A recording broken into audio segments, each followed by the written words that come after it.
ladies and gentlemen, and welcome to the show. This is Tboneisgaming here, logging in for a live stream on the 15th of September 2023. It's been a little bit sort of more cold and autumnal in the United Kingdom, and it's certainly getting to the point where, you know, I'm starting to think about shirts and jumpers and things like that.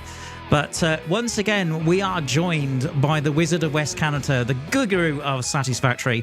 Please welcome to the live stream, D from Dboneisgaming. Welcome, D. How's it going? Yeah, good, thanks. How about yourself? It's the weather's been good here as well. Not too hot. Yeah, because I know last time we spoke to each other, I think it was... I think I was right in thinking that you were almost roasting in Canada, weren't you? Yeah, it was pretty good heat wave we were having. So tonight, if you want to obviously see D, you can go over to his stream and you can watch him, at which point we'll have BBC One and BBC Two. And you're more than welcome to do that. But it's wonderful to have him around. So I think the plan tonight, you're making a power plant, I gather. Yeah, I think that's the plan. Go off to that pool and go make some compacted coal and then do up a power plant. Great. Okay, fantastic. So if you want to see Dee's perspective, in fact, if I just press a button here, in theory, I should get that. Hang on. Yeah, there he is. As you can see, albeit it's... just filling up a truck. Yeah, as you can see, he is filling up a truck, albeit it's a bit of a weird picture from my end, but there you go.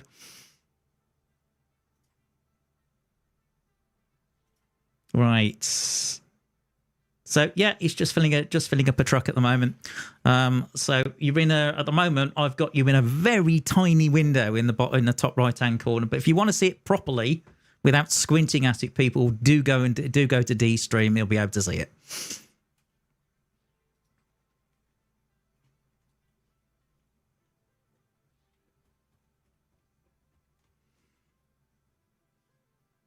So it looks like you're raiding some stuff from the base at the moment. Oh yeah, big time. Well, I got to get enough materials to make a power plant. Okay, yeah, I'd imagine that's going to be a fair bit. Yeah, well, I don't want to come back. I'm hoping.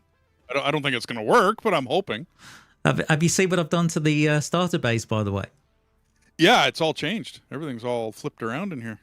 Yeah, and in fact, I'm just going to take a ride over in the truck and show the ladies and gentlemen on my stream.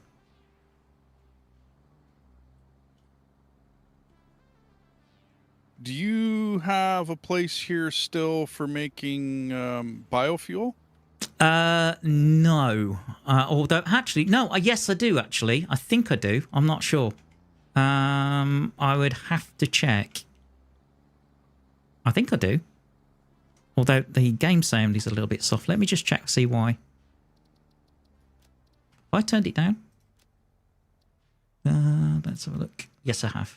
Master volume's down. There we go. Okay, that's better.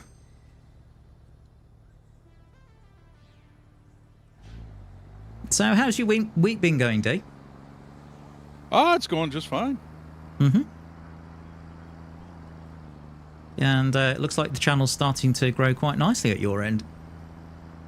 Yeah, working hard at editing videos and, you know, all the things and all the stuff, everything that it takes. Mm-hmm. Meanwhile, I've been battling with the Department of Work and Pensions, which is always fun. Trying to get to sarcasm. Oh, just a touch, yeah. It's proving to be frustrating to basically prove to them that I'm not in a position to actually be able to work full time. So therefore, I need financial support. Yeah, that's always a fun battle. Oh yeah, it is a fun battle. So they were supposed to call me yesterday between, I think it was 9 and 12. No phone call. So then I called them. And they said, oh, we don't know what we called you. We'll call you back and we'll investigate it and call you back. They didn't call me back. So then I called them and they said, well, according to our records, we'll call you four times on that day. And I said, no, you didn't. And we called you previous day. I said, no, I've got no record of it. Oh, right. Okay. Well, we're going to have to rearrange the appointment. I'm thinking, oh, great. I mean, to give you some idea, dear, I've got about £30 in my bank account to last me to the end of the month. Ouch. Yeah, just a bit. And the reaction from the regular guys in Universal Credit was, well, we can't do an emergency payout payment or anything like that. It's more a case, we can't do that. But you can visit a food bank. I'm thinking, yeah, that's really going to pay my road tax or my car insurance.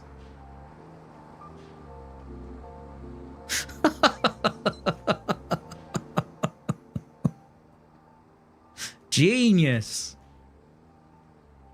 Yeah, they never seem to live in reality. No, they like don't. Politicians that way. I think I've gotten to the point with politicians where I don't trust any of them.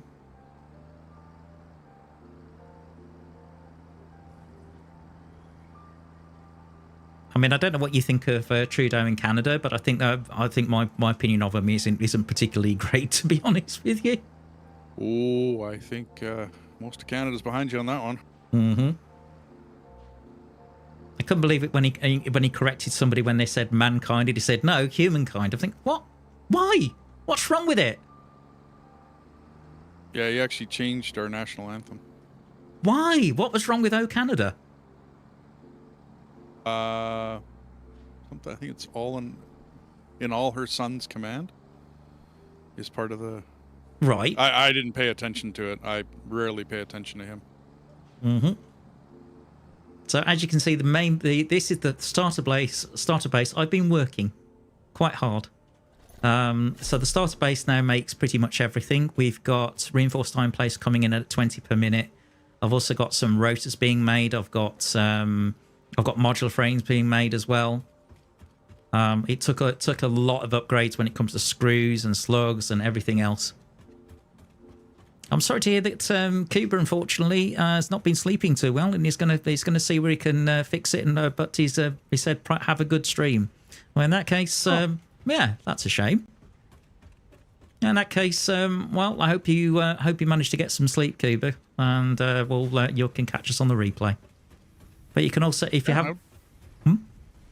I was just going to say, have a good one, Cuba. Yeah. But even if you look at the other side of the base, and you look at the belt lines coming in, I don't know if you've seen that,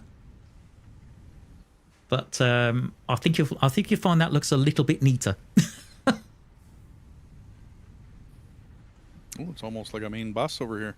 Yeah, albeit it's obviously horizontal rather than vertical. With all the iron coming in. Wait till you see the main buses in Factorio. That's what they look like. Yeah, I can imagine.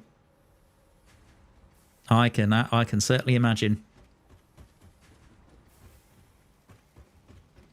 I think I'm okay for materials. I did set up a chest by the podium there that you made. It just has a bunch of junk in it. I didn't know where to put it. Mm-hmm. So I just invented a chest or a storage bin. Yeah, and put a bunch in there. Fair enough.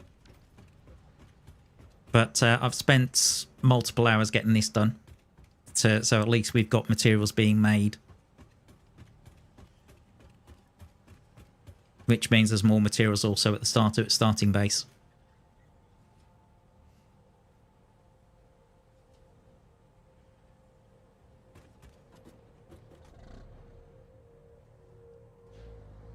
I was trying to figure out how to share webcams, but it seems that that's what caused the problem with my webcam breaking in the first place. Gotcha, and I don't know how to minimize you and put you in the corner of mine. Well, the thing is that the way it was shown was through through Discord, and it was a window capture. But the thing is, that means that you're sharing your camera feed twice, once to OBS and then once to. So I don't know how that's going to work. I'd have to figure it out, unless you capture both cams from a window capture. That's the only thing I can think. But I'll figure it out. I think I just got kicked out. Yep. Oh. Yeah, you're driving around in circles at the moment. Magic roundabout.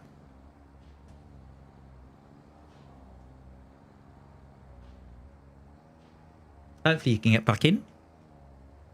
Oh, yeah. In fact, oh, for a minute, I'm in. good. For a minute, basically, my truck just stopped. So that was weird.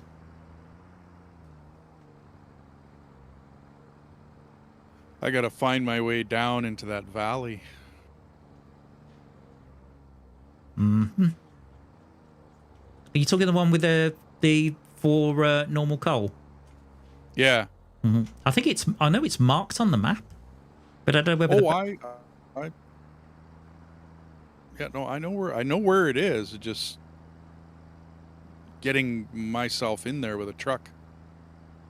Oh, good point. Because I know I modified the. I've now done various bits of belt modification, but I don't know. Some of it I've obviously put trucks into consideration of, but some of it I might not have done.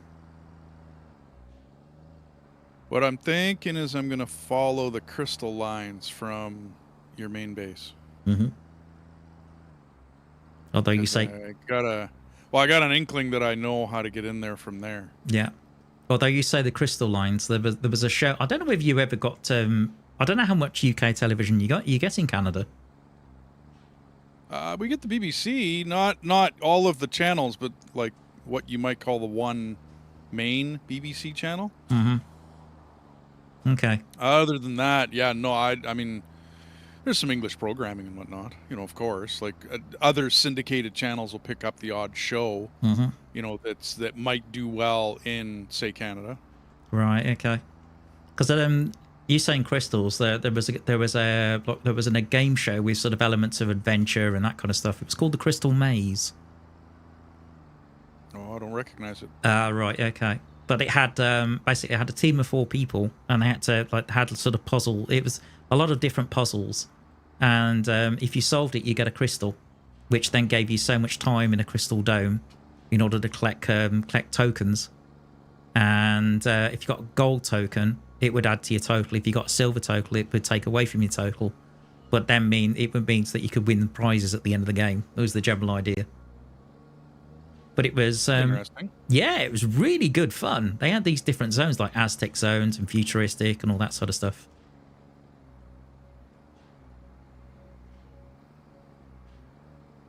Might be worth looking up on YouTube at some point.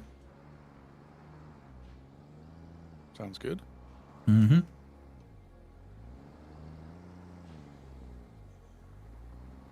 So I noticed you were streaming earlier on in the week. How did that go for you? It went fairly well. I had slight audio malfunction. I had to drop a microphone off to a friend of mine because it didn't sound good on his end. So I gave him an old microphone of mine that it works well. So we'll see how the next one goes. We figured we'd stream Sengoku Dynasty, which is another survivor builder style game. Yeah, it's fairly interesting, set in Japan. I just didn't want to add more work to my channel, which is why I figured I'd stream it. Yeah. I mean, recently I put a poll up on my channel on the community tab because when I did the Derail Valley Tuesday Derail Valley, I decided to edit out the countdown and the break in the middle. Just to compact it a little bit. But the problem with that is that YouTube then goes, well, that feature where we record the replay of your chat? Yeah, we can't do that because you've edited the video. So they took your chat out? Yeah, you can't get the chat replay. Which is, I can't believe that.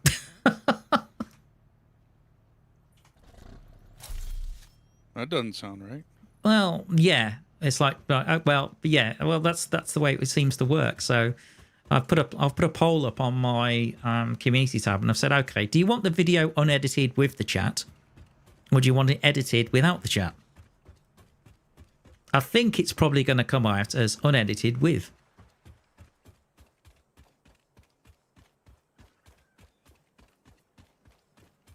Yeah, I'm just trying to wrap my head around. Like, you mean your chat that scrolls up and down the page, like the text chat? Yeah, so the text chat. So in other words, where I've got a chat box obviously to the left of my screen at the moment, which is live. But what it does is it basically have live chat replay. So it means when people watch the replay, they can see the chat in a separate window on YouTube. Fine. But as soon as I edit the video and cut bits out, it goes, I'm sorry, you can't have the replay anymore. No, I don't get it either. Yeah, I'm trying to wrap my head around that. Doesn't make any sense. No, of course it doesn't make any sense. What I figured is I just put up a short timer at the beginning, and I'm not going to edit nothing out of this one. You know what I mean? It's they want to force the issue. Well, I don't know what, like whatever. You know what I mean? It is what it is. It's skip ahead. You know, I'll put a chapter in there or whatever. Put a timestamp in there. Yeah. Skip ahead. Although Rod just said apparently we didn't say much, we mostly laughed at your mistakes. Thanks, Rod. He does have a point. Hi, Rod. He does have a point. Yeah. He does have a point, to be fair.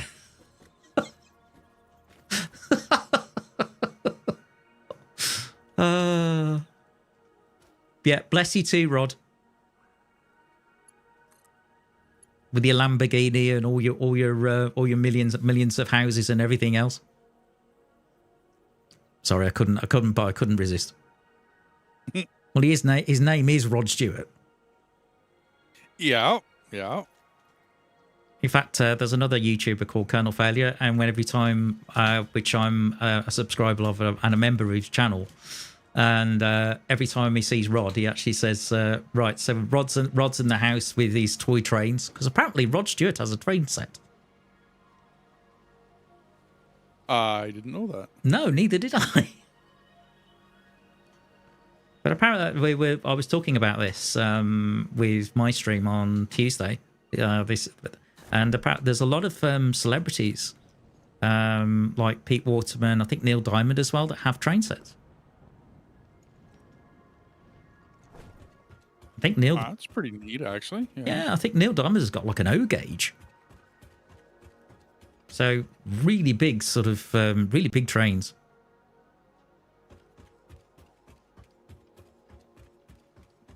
Although some of the biggest ones I've seen are actual working steam trains on like 7.25 inch gauge track that you can drive yourself. Wow. And they're fully engineered. You know, they're engineered properly. They're fully engineered. The detail on them is incredible.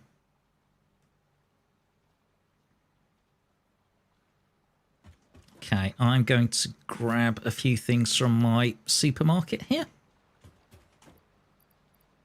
Because one of the things I'm going to do is correct a mistake I made earlier. You don't make mistakes. What are you talking about? You obviously haven't watched any of my videos then.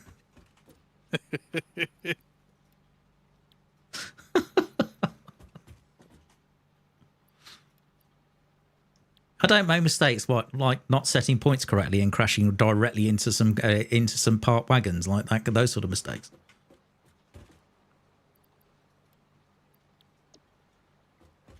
Near the end of the stream on the Tuesday, I was like, oh. Yeah. That wasn't a mistake. That was planned. Yeah. You're saying it was a creative decision? Sure. There you go. I swear some of the people who watch reckon I do this on purpose. Honestly, I don't. I really don't. I don't plan these things. They just happen. It's like trying to get one of the trains moving. I'm thinking, why isn't it moving? And then I realised one of the taps for the brake lines wasn't open.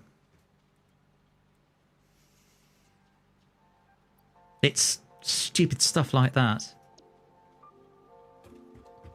Yeah, but I've done that in real life. You know, where you're hooking up a train or like a truck train, right? And you just do something wrong. You do one thing wrong. You know what I mean? And it wasn't really planned. It just you just didn't do it right. Yeah, I wonder whether some of the truck technology in the UK is the same as it is in Canada. Because of, for example, you have the sort of the airlines that go from the actual tractor unit to the trailer, and the common term that was I hear is Susies. No. I've heard a few different names, but usually it's pretty simple stuff like connectors, airlines, glad hands. Oh, there you go. No, one of the terms is Susies.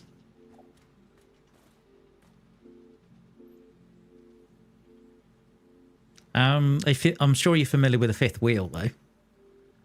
Oh yeah. Well, there's the fifth wheel plate on the tractor, and then the kingpin that fits into it from the trailer. Yeah, yeah. So one of the stories I heard many a year ago was somebody decided to play a joke on a new driver, and said, "Well, I've checked that truck, but there's a puncture on the fifth wheel." So the guy actually called out a tyre company to fix it, only for the tyre company to come out, and the tyre company actually genuinely come out. So where's this puncture then? Where's this puncture in that fifth wheel? Yeah, no doubt. We used to play jokes, all sorts of different ones, but one of the biggest ones was go find that pallet of motorcycle doors. Oh, genius! And people would go do it. Really? The other one was sailboat fuel. Yeah. Sailboat fuel. Did you ever say, well, go to the boss and to get a long wait? Go to the bus to get a long wait? Yeah. At which point the boss goes, wait here. And an hour later he says, okay, you're done. No. I'm trying to equate that into Canadian terms, and that's not coming to me. A long wait, as in waiting outside, waiting for something. Yeah, I mean, I get it, but I'm trying to equate that to something in Canada. No. No, never happened. Wow. It was a common one in schools that happened. I mean, long walk off a short pier, but that's a little more derogatory sounding. Oh, definitely. Yeah, I think one of the ones my late father used to say was, "Why don't you go and play with the train? So trains at the station." If someone really got on his nerves.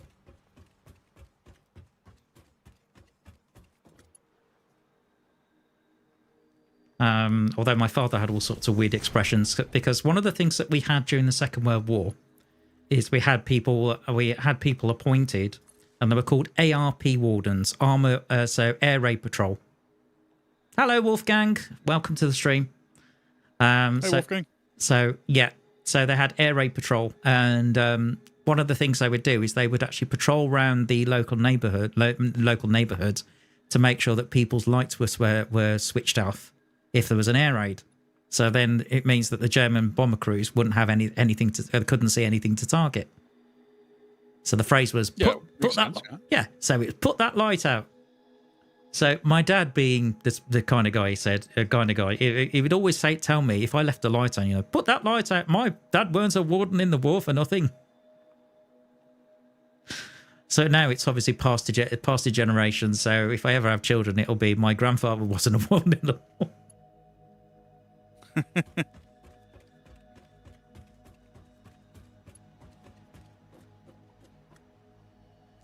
Oh, Wolfgang's got work tomorrow as a tram driver, I'm guessing. God, everyone's working. What's going on a Friday? Well, for a Saturday, what's going on?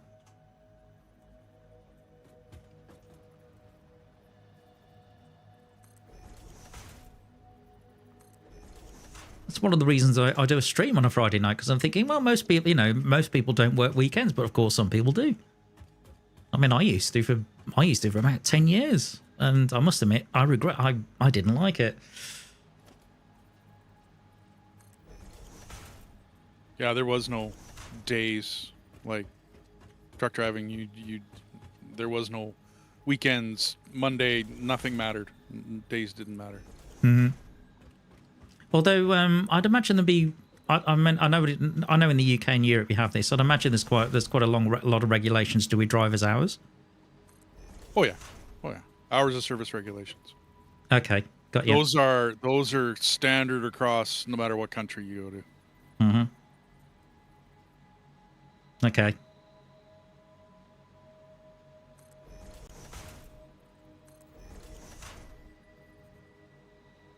You didn't get walkways.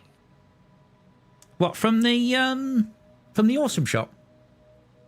Yeah. I didn't know whether I'd need them considering it's a flat factory. Yeah, I'm just building. I redid your foundations in the basically the power plant section here. Oh, okay, cool. Well, so far you're doing sterling work. It has to be said. You've worked every other weekend for 22 years. Wow, Wolfgang. Yeah, I did it for 10 and I had one weekend off in 3. It was one of the things that started me for... Well, I used to go to church regularly, and it was one of the things that sort of stopped me from doing it on a regular basis. For the simple reason that, well, with churches, they tend to have sort of like maybe a series where you'll have they'll do like the Gospel of John or Luke or a particular section of the Bible, and it's very difficult to have some sort of context to it as you go along. That was the issue I faced.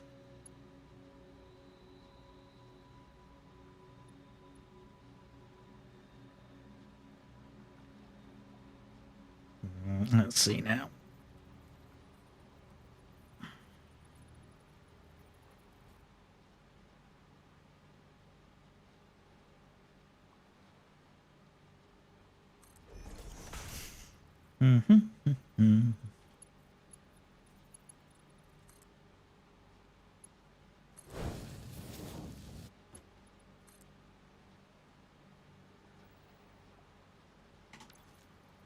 So at some point, D, what I will do is I'll give you I'll actually give you a role on because D's now on my own Discord, which was set up many years ago because he used to play Star Trek Fleet Command on mobile, and they asked me for a Discord server, which I did make, but it never really got built properly. But I made various roles in line with kind of Star Trek stroke naval sort of ranks. At some point, I will promote you to a particular naval rank. Oh, okay. It's more just for the fun of it. Oh yeah, no, it's just I was going to run my own Discord server, and I decided against it because it's a lot of work.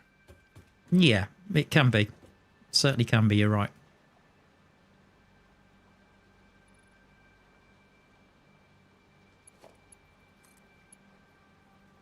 Right, so what I'm doing at the moment is I want to bring the coal in on a third bus. Because I want the coal to go bypass all of the smelters and go to where the foundry is. Oh, okay. Yeah. So it can mix with the steel, mix with obviously the iron ore to make steel. I'm trying to remember how many coal nodes I've got now. Is it 2? Trying to remember how many are coming in. I think it's 2. Well, 2 lines, yeah. 2 pure coming in. 2 pure coming in. Okay. There's the metals.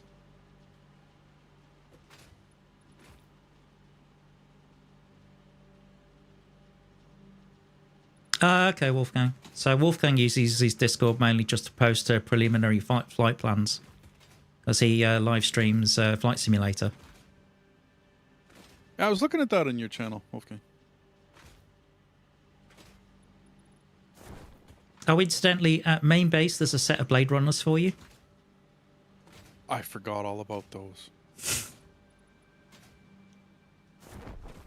I don't know. I make these things.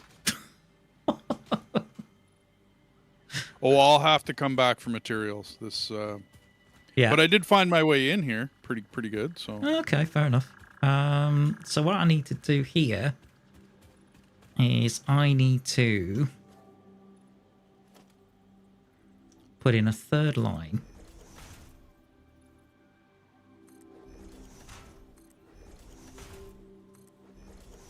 One, two, three, four, 5, and 6.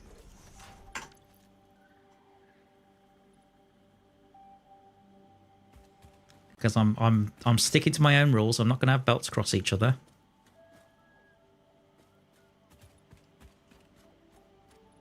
All right, so the top belt.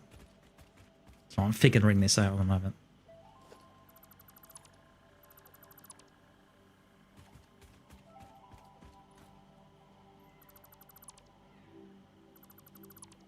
I sure enjoy that zoop function.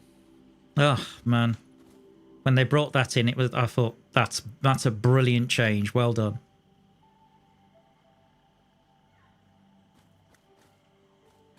Yep. Wolfgang says he has to make it pretty. Yeah, I can understand that. That sort of drive. I think certainly when it comes to main base, absolutely. But when it comes to sort of belts coming into belts sort of further behind the scenes, I'm not too fussy.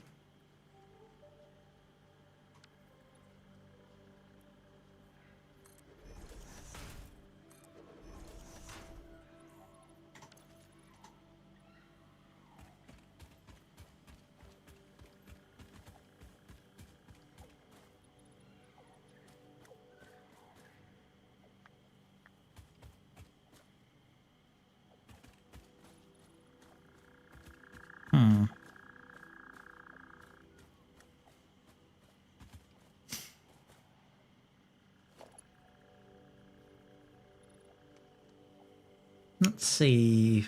Looks like you're crossing a lake or something. No, I'm covering this lake, the entire thing. Wow. With, okay. yeah. And then up top is going to be the power plants, like the coal generators. And then down below is going to be the pumping section. Sounds interesting. Pumps.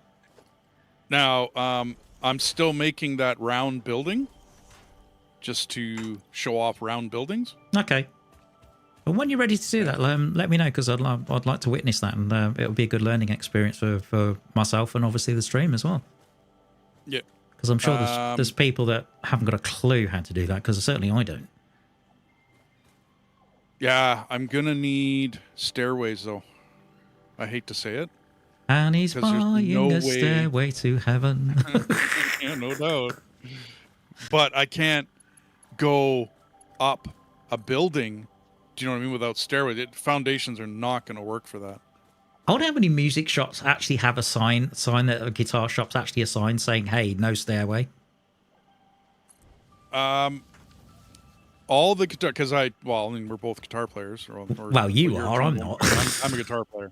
So I've actually tested it over the years. Yeah. And there are certain people that will stop you, like the second they hear, you know, basically by the time you get to the third chord, you're done, right? And they're stopping you. And then there's other people that'll sit back and listen to the way you play it, because that's the problem to me, anyways. I think that's the problem with Stairway, is that everyone plays it a little differently. Yeah. And they play it their own certain way. And it doesn't sound good. You know, I'd hate to agree with everybody that ever says no stairway, but then it became popularized in, you know, Wayne's World and all the other TV shows and Jack Black and, you know, all the comedy and everything along the way. It is a collection of I think it's 5 very distinct chords, played in a certain fashion. I don't know. I think they're great chords. I think it's a wonderful piece of music. Absolutely. I like to hear it played well, and I think the problem is, just like Smoke on the Water, nobody plays it well. Nobody plays it properly. Yeah. Or very few. Yeah, I can understand that.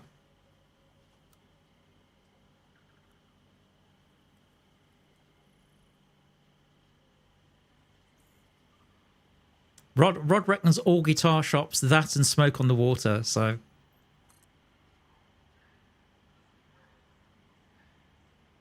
although I mean, speaking of sort of music, guitar heavy music, I love things like Dream Theater, for example. But that's Okay, yeah. But I mean, the guitar working. You listen to like John Petrucci playing. You think, blimey, incredibly technical and fantastic musicianship. But you think there aren't that many guitarists in the world that could actually do that, in my opinion. Petrucci? No. Really? Nah. It's like, there's many others, but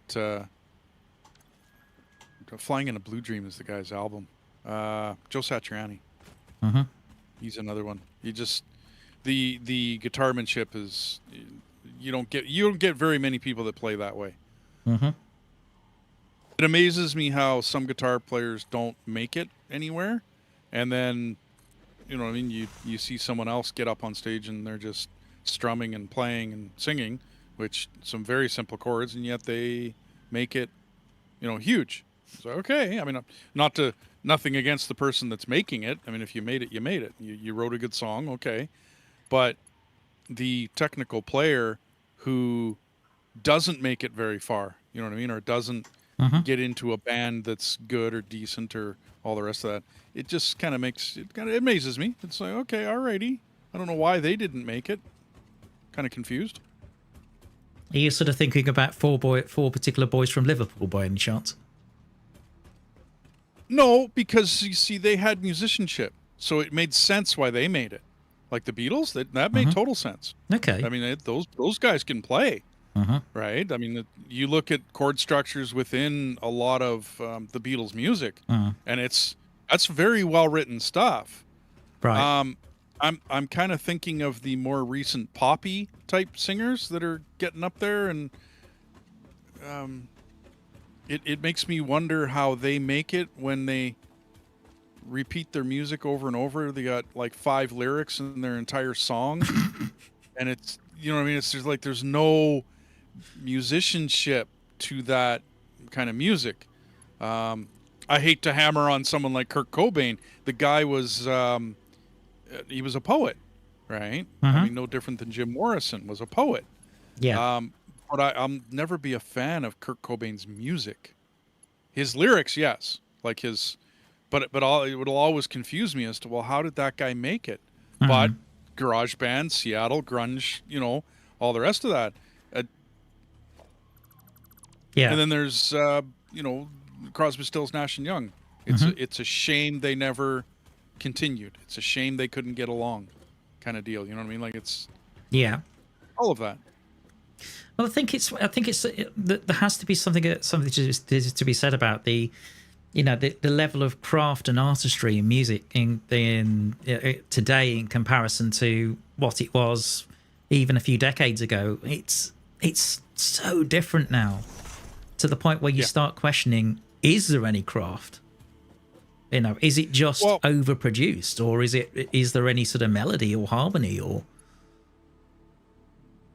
I was sitting in the living room, and a buddy of mine had one of those Yamaha Portasounds. I don't know if you know what it's basically a keyboard, synthesizer, some very basic synthesizer settings, and then it had a drum pad on the front end of the keyboard. Yeah. And we were, basically a lot of us were pretty drunk. And so there's no recording of this, so I don't know exactly how good or bad it sounded when it comes right down to it. But I was challenged because I said I made the same claim. There's nothing to the music these days, right? It's basically with a with a melody put on top of it. And it's basically they're relying on ostinatos. They're relying on some very basic music theory to do what they're doing, and because like you can do it, and I'm Dave was the buddy of mine. I said, Dave, pass me your Portasound. And within seconds, I mean, at the time I was going to the Royal Conservatory, so I was a little more musical at the time. But yeah, or a little more brushed up on it, whatever you want to call it. Well, anyway, so I made this little inch, and then I, put and three of the people sitting in the living room, yeah, you're awesome, man. You did. I'm like, you didn't get it. That was so simple to do. Now, to me, the artistry comes into the words. Okay. I mean, I'm not an Eminem fan. Okay, Right. Nothing against him, right? I'm just not a fan. But I do know that he has one hell of a lot of talent to be able to do his the free. Oh, I can't remember what they call it. Freestyling that he does. Right. I mean, I could never do that. There's no way that I could ever freestyle rap my way out of anything. You know what I mean? Even if my life depended upon it, I really doubt I could do that. Yeah. And yet, if you've ever seen Eminem do that, I mean, it's just amazing what that guy can do. Okay, so there's talent. But to put down a drum track that somebody else already made, to take an ostinato and slow it down or speed it up, meaning, well, you know what an ostinato is. Yeah, that's going to be sort of like a sustained sort of bass on it's a sustained bass. Is it on a particular end of, on a particular note, isn't it? Well, it's a sustained group of notes would be the very general, and it's usually done in orchestras, and it's usually done by the backup violinist or the violist, right? And it's very basic. It gets done all over and all the time. And Katy Perry was in a really big lawsuit because she supposedly stole an ostinato from, this person or that person or whatever. And it was a rapper that she supposedly stole it from. Okay, well, she didn't steal it. Okay, that ostinatos have been played for centuries. Yeah. Long before pop music ever decided that they were going to try to, use it and whatnot. Well, anyway. So, big lawsuits and all the rest of that about a grouping of four notes. I mean, how do you copyright four notes? I'm a little confused. Well, I think there was one. Was it Sam Smith? I think that was the most recent one. Because he released the song and it sounded a little bit like Let's Get It On. Ed Sheeran. Ed Sheeran, that's it. And he won his case because basically it's because in essence there were so many songs based on that chord set. Yeah. And this is the thing, have you ever come across Axis of Awesome? No. Okay. Don't recognize that one. Kind of comedy, but also they did a video. This is a while back, and basically they did a video of all these different pop songs that were based on the same four chords. Okay, yeah. And I think it was 1625. And everybody's on stream going, what's that? Oh, trust me. The first, the fifth, the fourth, the sixth, and the second of the scale. Yeah. Almost every pop song in the world is 154 and then either 6 or 2. Yeah, pretty much. You can narrow it down to, basically 1, 2, 4, 5, 6. You can narrow it down most pop songs to 6, basically 5 chords. Pretty much. And then the odd key change. Unless you're getting to maybe some progressive rock and that kind of stuff.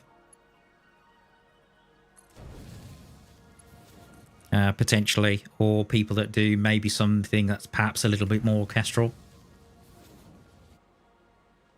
But otherwise... that's where my interest lied. It was classical guitar and classical studies.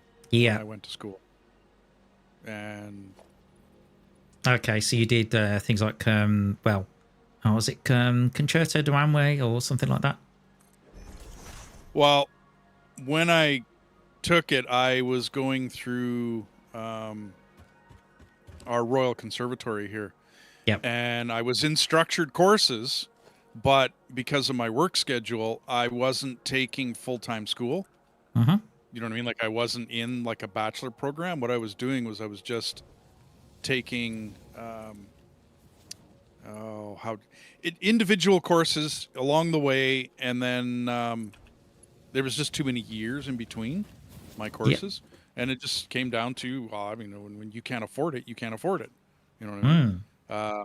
So I ended up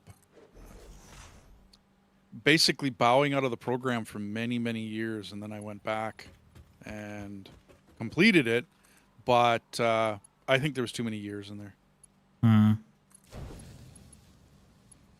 I did classical guitar studies, though, so I stayed away from a lot of your piano stuff. You know what I mean? Okay.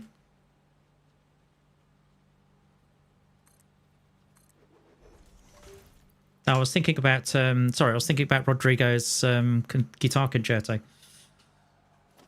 Rodrigo, sorry.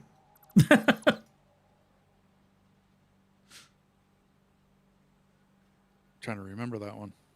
Da da da da da da da da da da da da da da da. That one. Faintly remember it. Yeah. It's also been 35 years since I. Yeah, superb piece of music. Although there was a film that came out. It was a British film called Brassed Off, and basically it was altered to set at a mining, basically at the height of the 1980s. This is when mining, basically the mining industry was basically getting shut down in the UK. But they had a lot of the coal mines here had brass bands. And there's a whole scene to do with brass bands and competitions and everything else. And they had an arrangement of it for solo flugelhorn. Okay. But that movement, because I think it's called at that moment, I think it's called sort of like Concerto de Ramway at that point. And typical Yorkshire, they went Concerto de Orange Juice. Concerto de Orange Juice? It's what they called it, yeah. Beautiful piece of music. Because that's kind of what a lot of brass bands, that's what they did. You know, they took very sort of classical repertoire, and it would be arranged for brass band. And some of it is incredibly technical, very technical indeed. The musicianship at that sort of high competition level is unbelievable. I mean, I played in brass bands for a little bit, but I prefer playing more amateur brass band than competition brass band. I'll be honest with you. I gotcha. Because, well, first of all, they have, a bit like sport, they have leagues. They have leagues with brass bands and various divisions and all that kind of stuff, depending on what part of the country you're from. And they have whole competitions every year, and every brass band has to play the same piece, same piece in order to be judged. Which I must admit, I'd had to be an adjudicator on a brass band competition. Can you imagine listening to the same piece 20 times? Yeah, no. Yeah, exactly. But I remember playing in a third section band, and so it was like Division 3. And there was one point, I think I was playing like second trombone, and there was a point where there was just a series of semi-quavers or 16th notes. So just very rapid, like da da da da da da da da da da da da. And I think there was something like I think there was a point where it had to be accented, like on the second seventh semi-quaver, in that measure on the second beat or something. And he stopped the entire band and actually basically reprimanded me because he said second trombone, yeah, section B, yeah, bar 3, yeah, second beat, yeah, second semiquaver, that should have an accent. I'm thinking, for goodness sakes, dude, uncool. Well, first of all, that's an incredible ear, right? To be able to pick that out. Yeah. Of whatever was going on. I played stage band back in school, like anyone else. I played saxophone for quite a few years, and I've had good teachers and bad teachers. Mm-hmm. And the best one, I mean, he had an incredible ear. He was a trumpet player, incredible ear. Mm-hmm. Hated my guts. because I was a freestyle player. I really was bad at basically learning scales. I Okay. was just horrible at it. Whatever. My brain at that time was not wrapping itself around scales. Mm-hmm. And scales is everything in music. I mean, I hate to It's kind of agree now. it's sort of rudiments, isn't it? Really. Well, I mean, it's scales are scales. I mean, Mm-hmm. basically everything in music is built on scales. So if you're not practicing or doing your scales, you're not going to be a very good musician. I mean, I hate to agree with my music teacher on that one, but he was right. You know, it is what it is. Mm-hmm. So, but yeah, he was giving me a really hard time. So I pulled what I can now call a Lisa Simpson, and he gave me a hard time. Told me to go to one of the sound rooms that were in the Yeah. get out of here and go sit by yourself. And I went there and just wailed on my sax for a while. Mm-hmm. I was told later that the whole classroom was listening to me because I guess the sound room wasn't all that soundproof. Which point you started thinking, right, I'm just gonna play some jazz licks and. Exactly. Well, that's what I was doing, right? I was just freestyling it. Yeah. And I'll be honest with you, I wasn't thinking scales at the time. So of course, anybody with an ear, right, would not like what I was playing because it just would not sound good. Mm. You know, to anybody with an ear, but if you were a jazz, whatever, if you liked your jazz, you would have liked it. Because it sounded pretty decent as far as jazz goes, but although even with jazz, I mean, you've got to know when you're playing over chords, you've got to if it could be a 2-5-1 in C or whatever, you still got to know what sort of scale to play over it. Oh, absolutely. Because there are. I finally ran out. What have you ran out of? Concrete. Okay. So you need me to unlock stairs. If you could, I like the industrial rails better because the stairway is steeper. Mm-hmm. I'll see what I can do. Ah! Sorry, I'm busy reckless driving a truck at the moment. Well, not you. Right, let me just catch up on chat. You didn't tip over.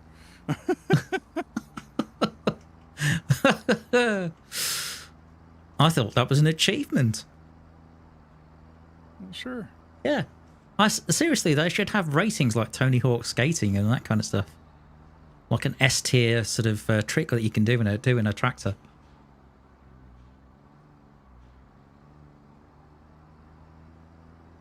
You know, 360 backflip to fakie or whatever.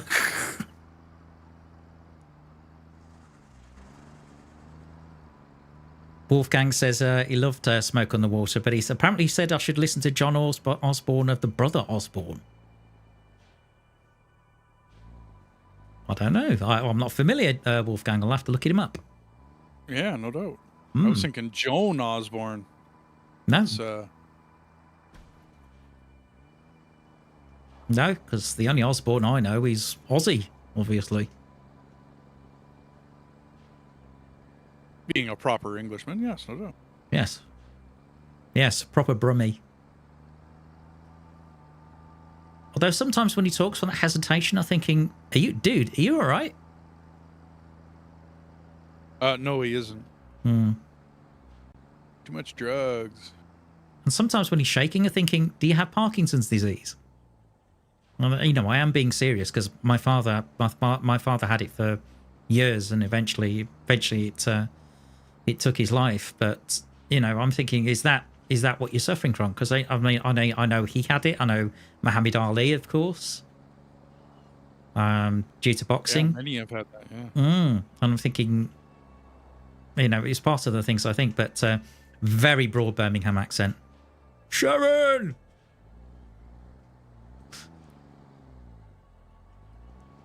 Can you make me a cup of tea? It's that sort of stuff. Yeah. I watched the Osbournes once, I think. Mm-hmm. Like the actual TV show. Yeah. And just like the the Gene Simmons one, whatever it was that he did. Mm-hmm. Oh, Yeah. I forgot I needed concrete for these. Bummer. There's quite a lot of concrete at Maine. If that's closer to you. Yep, I think so. Because I did a lot of shopping trips. Ooh. So I've just seen a beam sort of rear up on its hind legs. It's a weird thing it does.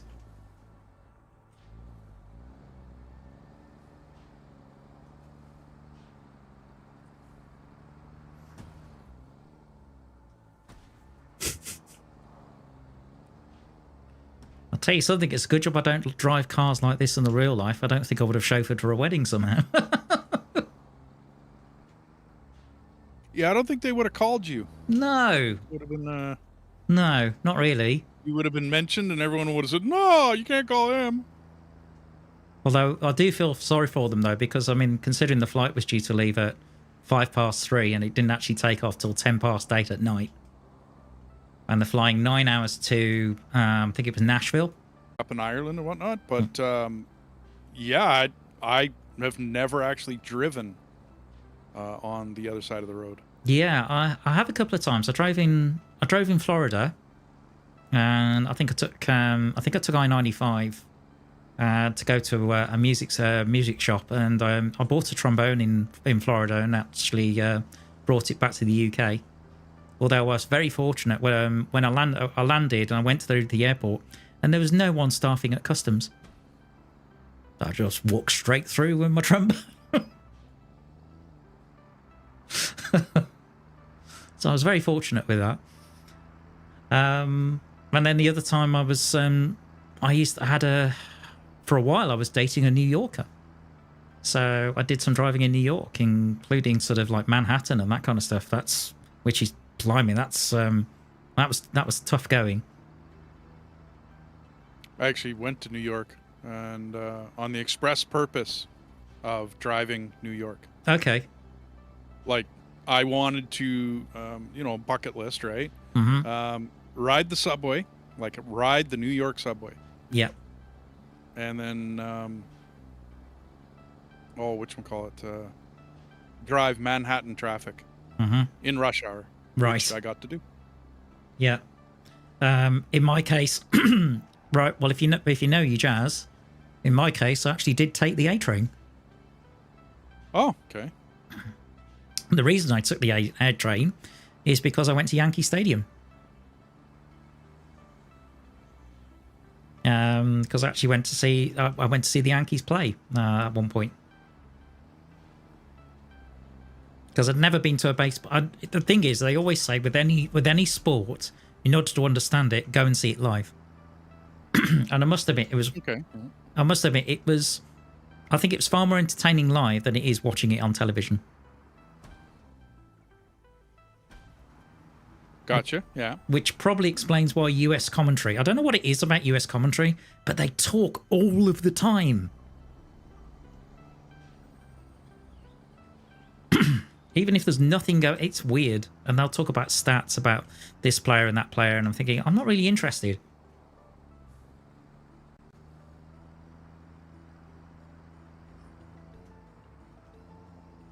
Maybe it's me. Well, I'm personally not much of a sports fan, to be honest. It doesn't catch me. Not even hockey? No. Hey, yeah. Now, hang on. If you want to go play a game, do you know what I mean? Like, if you want me to go strap some skates on and let's go play a game of hockey, okay, I'm there. No problem. Let's go. I'm good. I played hockey as a kid for many years. Yeah. So no problem. I'm right there with you. But to go watch a game, the best game of hockey I've ever seen was at a community league I used to live right beside. Right. In Northern Edmonton. And it was just a collection of guys. You know, nobody special.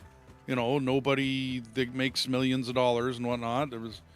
It was just a bunch of guys. But it was one of the most exciting. I mean, it's just exciting. It was it was honestly, it was great to watch that particular game of hockey. Bunch of guys got together, decided to play some hockey today, and da-da-da. Nobody filmed it. Nobody was playing, for the money or for the whatever else of it. It was just a game of hockey, which is refreshing to see. Yep. Although for me, even though I'm an Englishman, I must admit sometimes I'm completely confused by cricket. Yeah.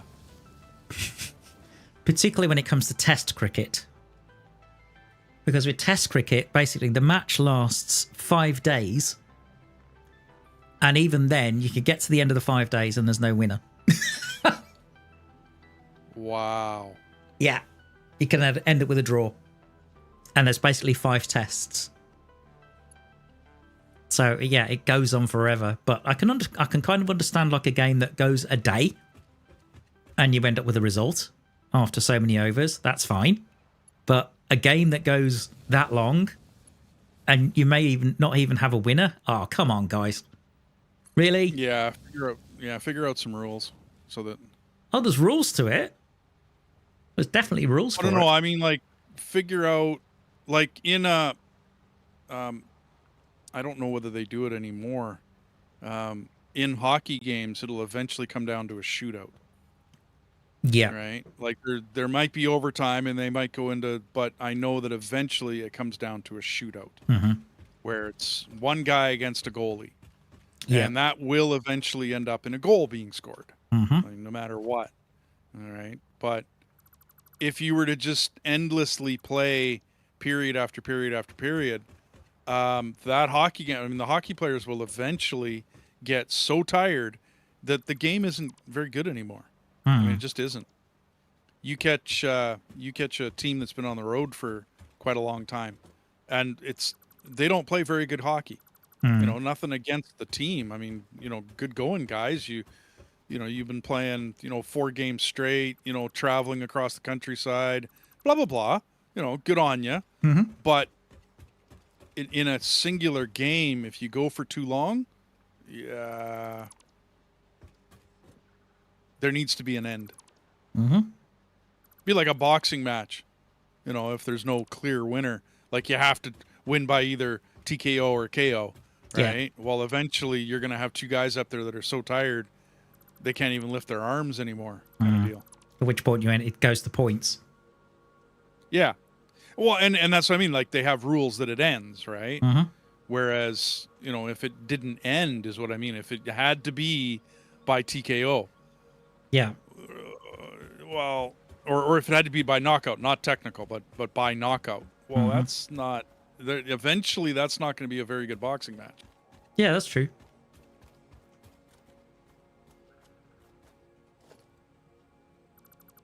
Mind you, with us, it's always... Because I think the national sport here has to be football, or what the Americans would call soccer.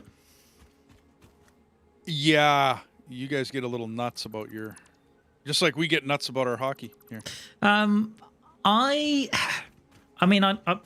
tend to make up. For me, it's more of a passing interest. I'm probably more likely to follow the national team, particularly when we're doing reasonably well. Although we're famous for not doing very well when it comes to scoring penalties. Gotcha. We're absolutely famous for that. And the thing is, there's always... I don't know why, but I don't know what it is about England football fans, but they're always thinking, oh, we're going to win the World Cup. And I'm thinking, no, we're not. No, we're not. Trust me, we're not. There's no way. You look at some of the other teams like Spain and Italy and Brazil and so on, Germany, and you think, there's no way. Yeah, okay, we won it in '66, which gives you the chance of 2 whenever we play the Germans, you end up with that chance of 2 World Wars and 1 World Cup. But yeah, 2 World Wars and 1 World Cup. I'm thinking, yeah, whatever. But the fact of the matter is the Germans are better at football. One of the things it seems that the British are very good at doing is teaching the rest of the world all these various games and sports, and then basically the rest of the world basically beats us to put a living pulp over them. Gotcha. The only sport we seem to do really well in is Formula One. That's it. Okay. Never been. I mean, I love watching the highlight reel of a racing game, or not a racing game, but of a race, right? Like the highlight reel. And I hate to, love, destruction and whatnot, but the crashes are great. You know what I mean? But to watch a race, like to listen to the commentator, talk to me about. I'm having tree problems again. Can't get rid of underbrush, but yeah, I can't watch racing. I just can't. It's like watching golf. Whereas I followed Formula One since I was like a teenager. So for me, it was the glory days of. For me, it was glory days of people like Ayrton Senna, Alan Prost, Nigel Mansell, Gerhard Berger, those sorts of drivers. Within Formula One. I recognize the names. But I think what made it for me was the commentary. Because in the BBC, the one that, I mean, whether you love or hate the BBC, because it seems to be that kind of organisation, the thing about it is when it comes to the commentators around that time, they picked some fantastic ones. So one of them was James Hunt, which was an F1 world champion.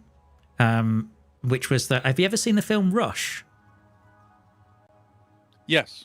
Brilliant movie and very, very close to what happened in real life. Yeah, particularly Lauda and how hard he fought to actually get back into the race. Because I think that was he was one of the only people that had the courage to say it when Enzo asked him. Asked him about, what do you think about the car? And he actually told him that it was rubbish, where most people wouldn't do that to Enzo Ferrari because they'd lose their job.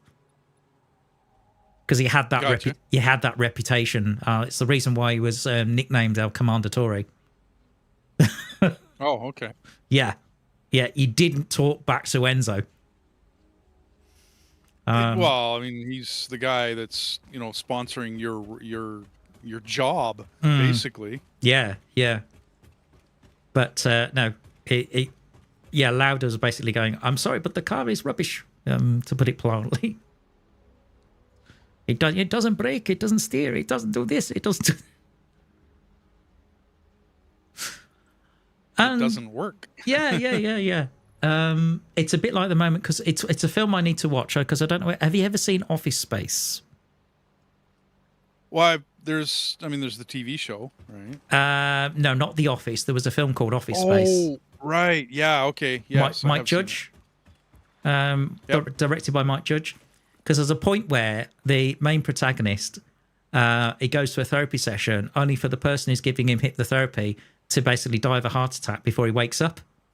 So he ends up being sort of taken home by his girlfriend, and he's supposed to work that weekend. Only for his boss to basically keep calling him, and he doesn't answer the phone. And when he wakes up Monday morning, he turns up late in his casual clothes and basically doesn't he doesn't really give two hoots about his job or anything. He doesn't care. And I think he ends up getting put in front of like human resources, and basically that speech is just genius. Where he just says, well, I couldn't see the point in wearing a suit because, I'm just stuck in front of a computer all day. And to be honest with you, it might look like I work 48 hours a day, but actually I'll probably work about 15 minutes and make the rest of it look good. and they were in awe of him. And about 2 weeks later, he got promoted. Yeah. Which is, to me, that's the way it actually works. Yeah. Yeah, having done an office job for 10 years. Yeah, I think... I'm a big fan of Jordan Peterson. Me too. He's a Canadian psychologist. Yeah, I'm really familiar with his work. right, that has pretty much bucked the system up here, which I admire him for it, to be honest with you. But anyway, he says, and he backs himself up with some whatchamacallit, but some actual scientific evidence, actual evidence based. Yeah. It's evidence, but the what is it, 80% or 20%, or what is it again? 80% of the work is done by 20% of the people. I think my numbers are right on that. In other words, most of the work in any situation is done by a small group of people. Yeah.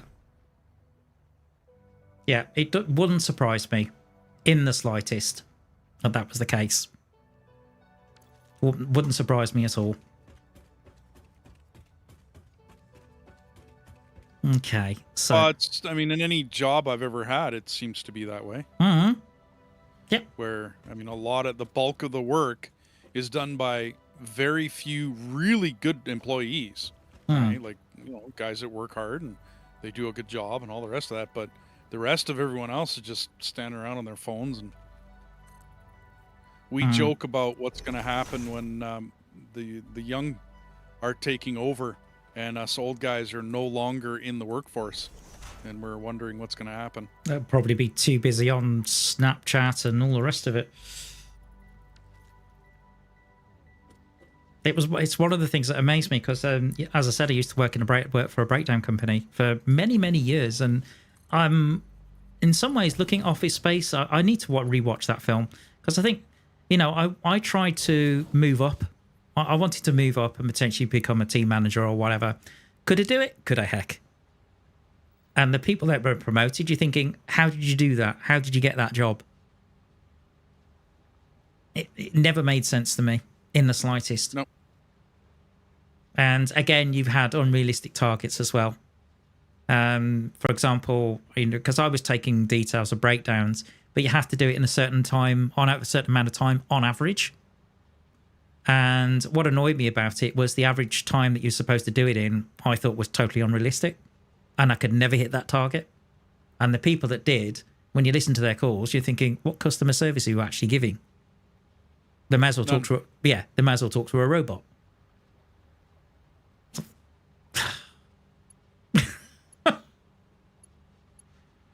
I don't know. Is it me? Maybe it's just me. Well, it is what it is, right? I run into many situations where I'm looking at the person that got promoted, and it's like, how did that work? Like, how did that? Yeah. How did you get promoted? Yeah, too right. You do start wondering. So, in some ways, I don't know. I mean, yeah, it was a great place to work in many respects. It's probably one of the best employers I've had. But at the same time, sometimes I do think to myself, did they really value me as an employee, or was I more just an employee number to them? And, that does bother me a little bit. Because if I learned long ago, I'm just a number, dude. I learned that a long time ago. And it's a shame, I think, that that's the case. I've worked for some very, very good ma and pa's, like where it's privately owned. Yep. You know what I mean? Where I've worked for some really good ma and pa's, and I enjoy working for those a lot better because the appreciation is there. You know what I mean? It's not, you're not just a number. And then I've worked but the problem with ma and pa's is that you could, basically not have a job tomorrow. You know what I mean? It is very possible that, you're just not going to have a job tomorrow. Yeah. Because the ma and pa's are, they're a little riskier. You know what I mean? And then I've worked for some that are, large companies. I'm nothing but a number, but I know that tomorrow I'm going to have a job. Yeah. Because there was, mind you saying that there was a series in the 1960s, and I think it starred Patrick McGowan, and it was called The Prisoner. and it was actually shot in a Welsh village called Port Merion, which is very unique in its architecture and everything else. But basically, and it was very much sort of, I'm not a number, I'm a free man. That kind of thing. I remember the quote or whatever. Yeah. Iron Maiden put it at the beginning of one of their songs, but it's from that show that the quote comes from. Because no, he ends up with a number. I think it's number 6. He ends up with. Yep, I am not a number. I am a free man. Mm. But you do wonder, how much freedom do we really have in society? We don't. Mm. I mean, you could be what we refer to as a free man, right? As a, not somebody who is indentured. Okay, well, if you're in debt, you're indentured. At the end of this month, I'm going to have to pay rent. You know what I mean? But let's go all the way back to hunter-gatherer. Okay, you didn't have rent. No problem. You still had to feed yourself. Yeah, so you still got up every day, and you still had to feed yourself. So as far as freedom, the freedom for what? What kind of freedom? What freedom are you speaking of? Kind of, you know what I mean? Like it's... Yeah, absolutely. There you go. Philosophy with T-Bone and D&W. Yeah, no doubt. That would get a little too deep. But there again, you never know where these sort of conversations go, particularly with between the two of us. I quite like it, actually. Well, I got no problem getting philosophical. The problem is that far too many people, when you start getting philosophical, people will disagree with you, whether it's right or wrong. It's like they're just playing devil's advocate, and they're just disagreeing with you to disagree with you, for many different reasons. It doesn't matter whether you're right or wrong. I think it depends whether we're exploring an argument. I can kind of understand why they would do that, but at the same time, I think you've got to get to a point where you either reach a point where it's sort of agreed to disagree, or you start sort of formulating a new opinion based on what you've discussed. Yeah, see, I'm with you on that one. Yeah, like, I mean, I love to formulate new ideas and come up with new stuff. You know what I mean? Because I'm not the end-all be-all, far from. I got a lot to learn in this life yet. But it's when I have to put up with someone else's arguments and they don't hold water, you know what I mean? And you try to explain to them that, okay, but your argument's not holding water. You know what I mean? And they just don't. Yeah. Yeah, there are certain people that because I recently with the whole, I mean, I know Starfield's obviously come out, and there's a lot of discussion to do with pronouns and that kind of thing. And I've said to them, well, look, the game should give you a choice. The game should give you a choice to whether you want to engage with that or whether you don't. The problem is... a little switch at the beginning of the game. Yeah, kind of. But it doesn't really allow you to do that, although it does, but it does it in such a way that it's a bit hidden, because I saw a video from the Act Man where he showed you how to do it, but I'm thinking, yeah, but it's not obvious.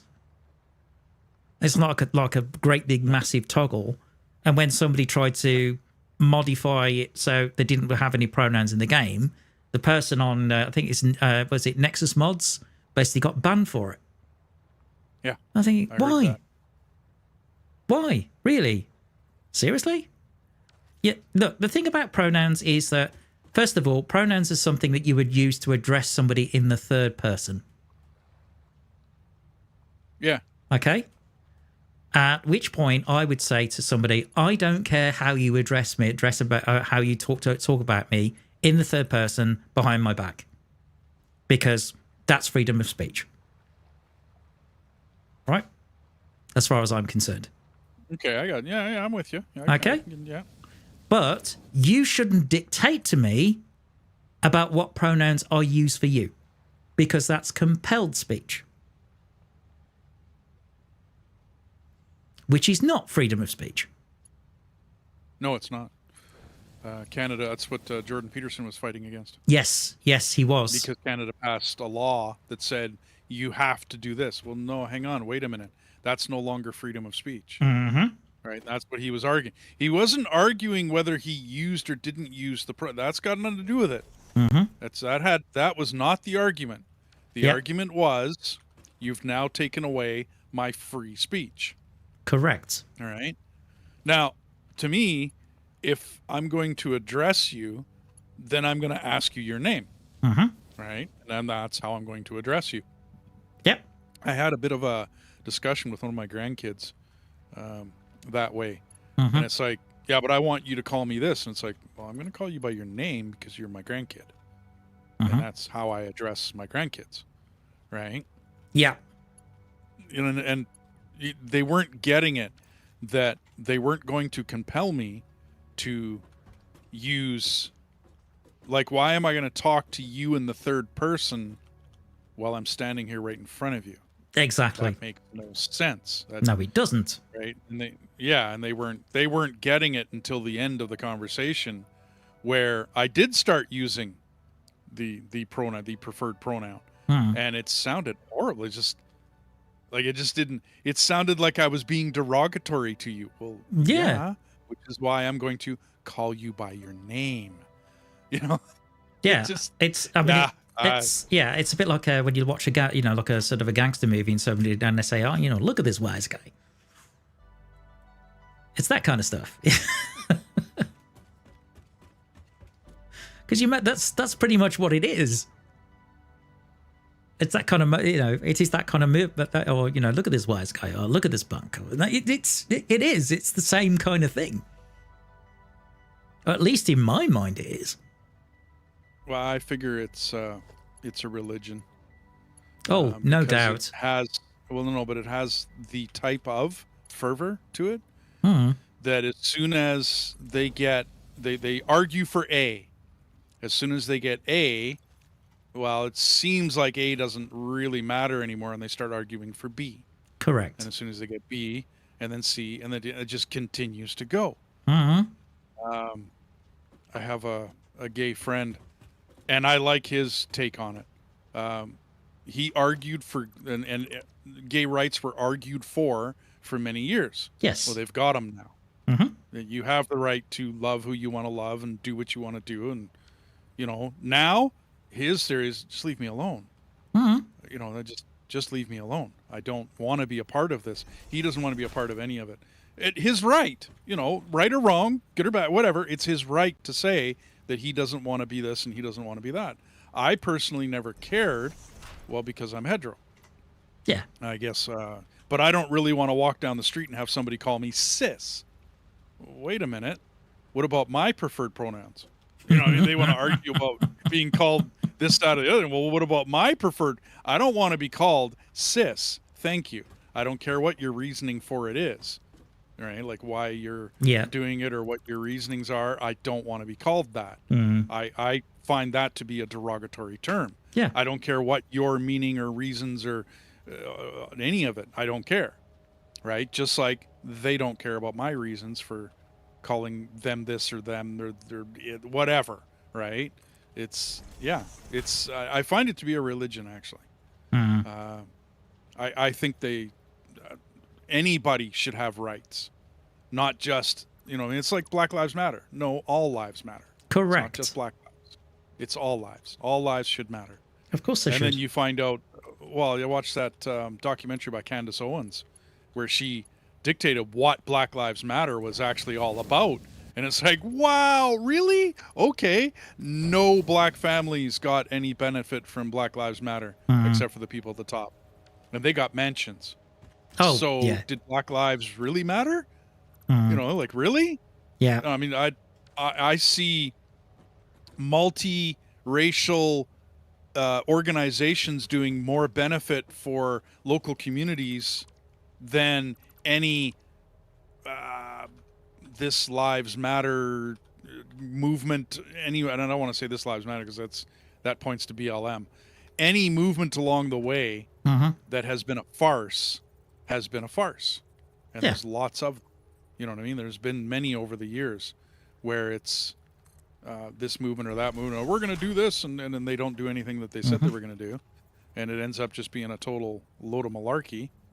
And when that happens, it should be identified. People should, understand that it was a scam and then move on. And they haven't done that with Black Lives Matter. You know what I mean? Not everybody has done that. Not everybody has figured out that, well, it was a big scam. And sorry, but you got scammed.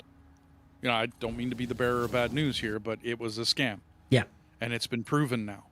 I mean, it's been widely proven that was nothing but a load of shite. Indeed.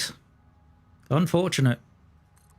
And to the YouTube censors, this is just a rational debate and conversation. There's no reason for you to get involved. Yeah. I don't know. I don't know. Whatever. Oh, man. Yeah, we've gotten to the point where we're not allowed to have freedom of thought, freedom of speech. Sad, isn't it? You start to exercise it. Yeah. And I try very hard not to get political and be political because this is a gaming. We don't come here for that. No. And this is the thing. I think that, the points being made about games like Starfield and everything else is that that's exactly why we game. We game as an escape. We game as a release from the real world. And people just don't understand that. And I tried to make that argument to somebody about Starfield. That's what it's, that's what people game for. And they just couldn't understand what I was talking about. They really couldn't. And I'm thinking, well, in that case, what's the point in me arguing it? At this point, there isn't. You're just feeding pearls of wisdom for no reason whatsoever. I can't remember where I heard it. When would be about 20 years ago when the internet first started to really hit, like when the internet of all things, right? When that came about, and somebody said there is no winners on an argument, on an online argument. No. And at first I tried to argue and say, what do you mean? I can argue my point. It's like, yeah, but did you win? And then I seriously had to sit back and look at it and go, wow, yeah, you're right. Because no, I didn't win. Oh, I might have thought I won, but I didn't win. Meaning, if I sit down with you across a cup of coffee and we have a debate, I don't know whether it's the fact that I don't want to say in your face, right? Because that doesn't sound right. But the fact that we had a physical encounter, meaning that I was sitting in front of you. I don't know how else because that's probably the wrong way to say that. I get what you're saying. In other words, basically, we're both in each other's presence. Actual physical presence. Whereas the anonymity of online, I'm gonna die. Nope, I lived. But whereas the anonymity of online, right? There is no, you got no skin in the game. Like there's no, I don't know how it's. I'm saying it the wrong way. I'm not coming up with the right. I'm not all that. I'm not an eloquent person. Never have been. Nor do I care to be. But I think sometimes you lose the airs and graces and some of the pleasantries that come with actually talking to somebody in person. Yeah. To a certain degree. And I mean, I had to agree with the guy, right? I mean, I think it was over IRC, I do believe, back when we used to use MIRC, MIRC, Internet Relay Chat Networks and whatnot to converse with each other, because there was no World Wide Web back then. And that just didn't exist. So we had, limited means of communication when it came right down to it. But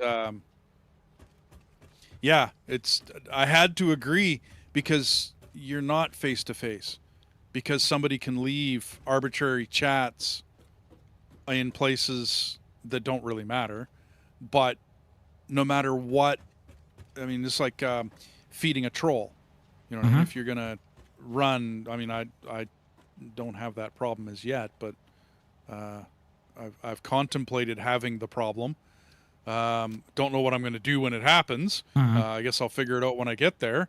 But eventually, you might have to deal with a troll, being that you're open to the internet and you're, you know what I mean? You've put yourself out there kind of deal. Yep. I think larger channels and larger people have to deal with it a lot more than myself. Yeah, I think, but well, that's gonna. I think that eventually could happen to both of us. You're absolutely right. Yeah, where you get someone that didn't agree with you. Okay, I had somebody not agree. Where are you? Oh, he's a big guy. Okay, I'm not taking him on. Run away. Do you need a hand? No. Are you sure? I'm gonna run. Oh yeah, I'm gonna run. You got this sort of attitude of just, I'll do it by myself. It's fine. Well, I'm so used to playing the game by myself that it's, you know what I mean? But my plan of running worked because, yeah, he's way back there. Okay. But anyways, I had a guy disagree with the way I do my balancing system. Okay, I use balancers a lot, especially in my newest playthrough. That was the plan, was to balance everything, to have it no matter what the input and the output were, so that I don't need to, all I have to think about is the big number. What's the total? The total is 1,000. Okay, I can use 998, right? And not have a problem. The belts will always be backed up. I don't have to think of individual belts and then change my thinking, right? Once the belts upgrade, right? Well, now I'm on MK4s, or now I'm on MK5s, or now I've upped the mine to MK this or MK that, and I don't have to think about it. Do you know what I mean? I don't have to calculate as much as I was, and using belt balancer systems for that work. Yeah, they work just fine. Of course, you have to always be upping your belts. You know what I mean? And you always have to be, because I used one down here. If you want to, at some point in time, come down and take a look at it. I have a four belt into 4 belt balancer system. Okay. Working down here now. Yeah, I guess I could have mentioned that when I was popping it up, but I get into build mode and I just get into build mode, right? Yeah. I can understand that. I'm pretty much the same. I mean, I tend to do 2. I tend to use like a balanced belt system to a certain degree, but when I start building bigger factories, I'm more sort of I tend to use manifold systems more than anything else.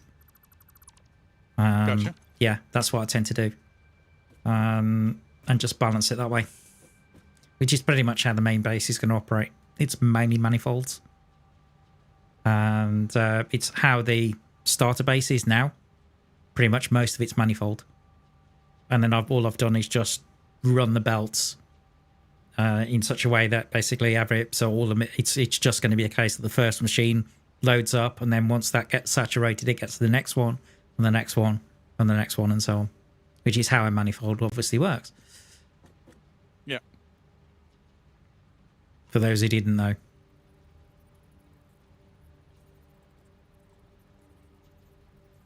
No, unlike last week, chat is very, very quiet. Yeah, there's not very many people watching, I guess. Well, you never know.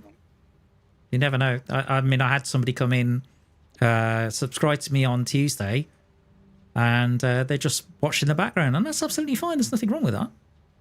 You know, I do have viewers who do that. Yep.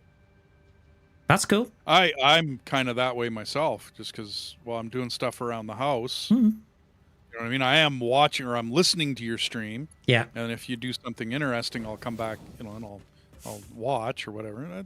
Lots of different stories, reasons, and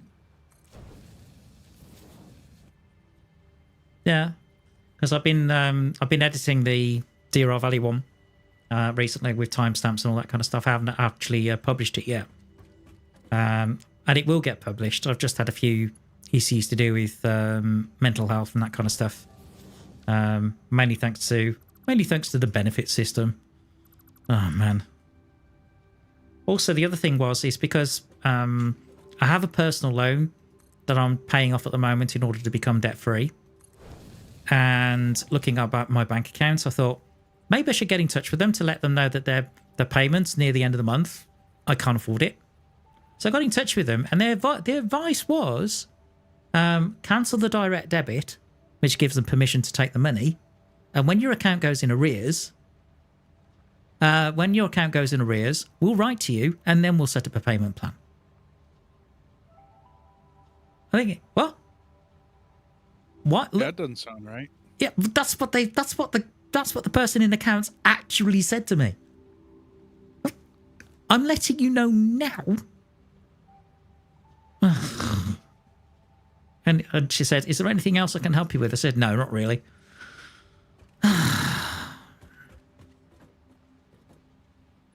It does make you wonder. Why would you set it up that way? I'm sorry, is it just me, or does that not make any sense whatsoever? Oh no, it doesn't make any sense. That's that video you sent me about the battery in the Canadian Tire. That was genius, wasn't it? That was well, yeah, but it's the same thing though. Yeah. Right. It's the way things are set up, and it's just like, really. So you want me to do that? That's what I'm supposed to do. Really? Yeah, because it was something about a confirmation code that he didn't have. Yep. That was it. Well, he didn't want to give, and I've done the same thing. I do the same thing. Maybe you should post that. But I do the exact same thing as instead of giving you my proper email, I will give you a junk email. Yeah. But I doesn't gonna go to that junk email and, you know what I mean, and go look at it. Well, I especially when I'm out and about on the road, right? Yeah. Like how am I supposed to go in and go see and view that? That's just not going to happen.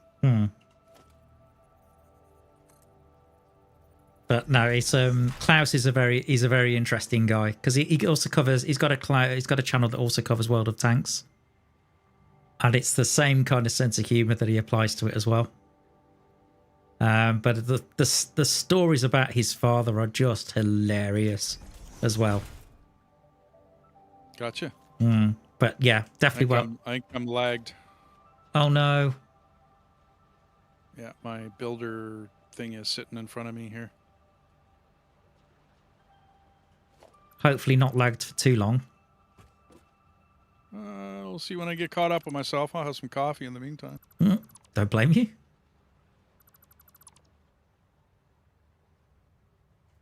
Haven't spotted an autosave yet. So it's a little bit of a tradition. If I see an autosave, I'll take a drink.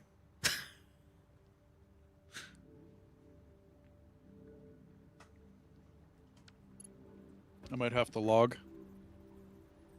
Oh no! My builder hand tool is sitting in front of me. Okay, that doesn't sound good. Hanging in midair. Yeah, no doubt. Oh, that's a shame.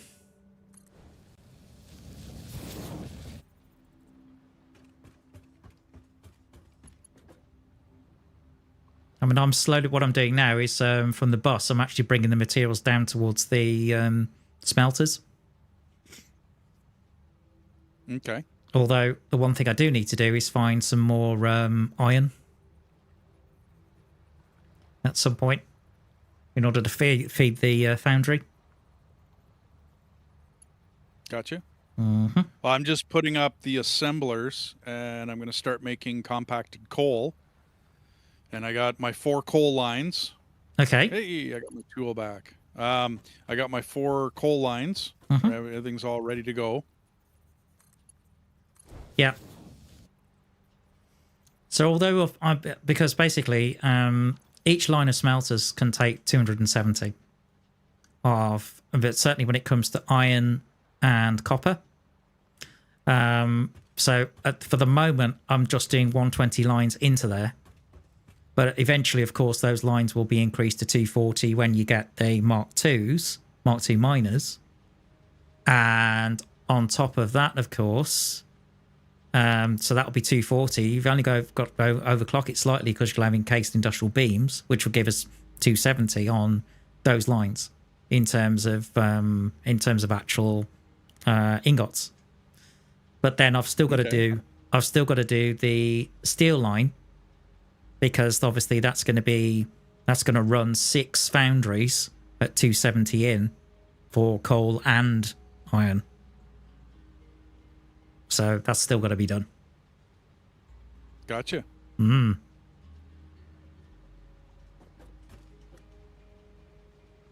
See, I didn't know there is method to my madness. Oh, there's always method to the madness. You may look at this, you may look at the factory and go, whoa, how does this work? But trust me, it works. I think Factorio is going to be interesting as you teach me. Yep. That's like I said, that's where like the whole main bus idea. You're which is what I was searching for when I started playing this game. Yeah. Right? Like how can I redo that? And you can't. Not the way Factorio's done. It's a different game. It's a different, which is the great thing about it, is that it is different. It's not the same. You know what I mean? It's not. Which is fine. You're not just, yeah, no, I like it, right? Because you do have to think. You gotta come up with some different way of doing things. In this one, the closest is that a vertical bus represents what you can do in Factorio on a horizontal bus. Right. That's the best representation that I can come up with, right? Is that you can do horizontally, because there isn't a lot of vertical in Factorio. Makes sense considering it's top down though. Yeah, which I mean that's like I said, I mean this is it's a little bit old school as far as the graphics go, a little bit, because it is 2D top down, but it makes up for it in the options that you have. Yeah. I think I put these all backwards. I did. No. You know what I'm going to say to you, don't you? You had one job.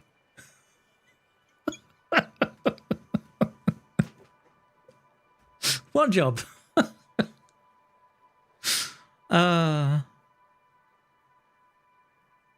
Let me ask you. I mean, I know eventually we're going to end up with building quite a big factory.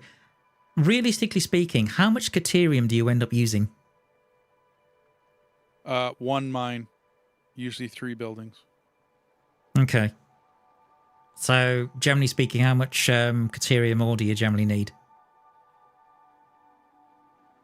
I commonly have gone in the past. Now, actually, I can answer that question.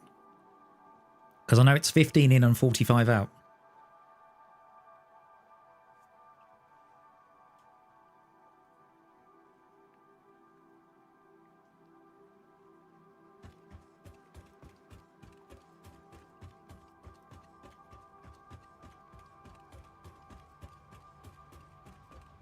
Okay.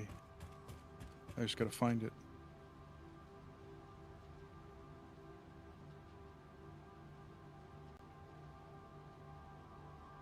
I know it's on here somewhere. Okay.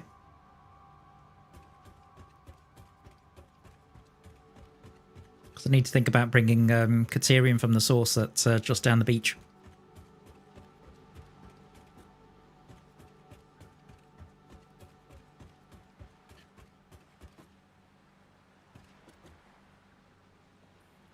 Did you die somewhere near here? Because I can see a crate. Nope. Okay.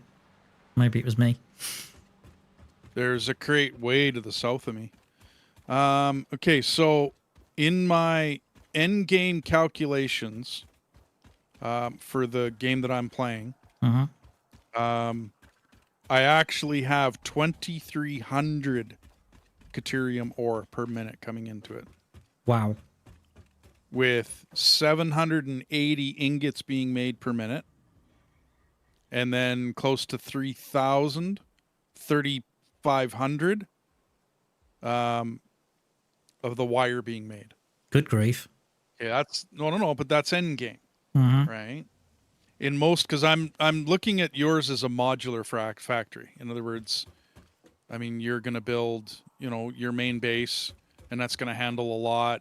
But there's going to be some outlying, things that are made in other areas. Yeah, that's generally speaking, you're right. So, Caterium is, to me, anyways, I think of it as an end game commodity. Not that we don't use it in the early game, right? Mm-hmm. But if I look at where it's used, it's like AI limiters, the circuit boards. It's the stuff for later is where it's used. So it's more quick. I mean, not that. It's kind of quick wire and that kind of stuff, isn't it? Well, it is just quick wire. That's all Caterium does is you make it into quick wire, and then because the ore and the ingots don't get used for anything else in the game. Mm-hmm. There's no other purpose for it. So when it comes right down to it, that's not going to look very good. When it comes right down to it, you're not, other than for MK1, MK2 poles, I'm trying to remember all the rest of the stuff that it gets used for. It's not a lot at the beginning of the game, to be honest. Yep.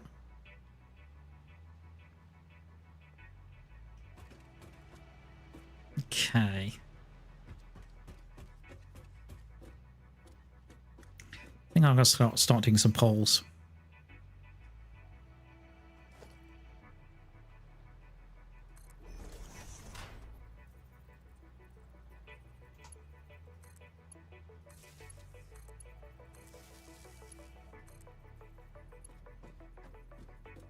Because in essence, I think... so main base at the moment, because obviously the smelters are in lines of 9. So it means for your resources like iron and copper, each one can potentially produce 270 per line. So, and I think I've got 3 lines dedicated for iron and 3 lines for copper. So that means maximum of 810. Which makes sense, yeah. Yeah, which should keep me going for a bit.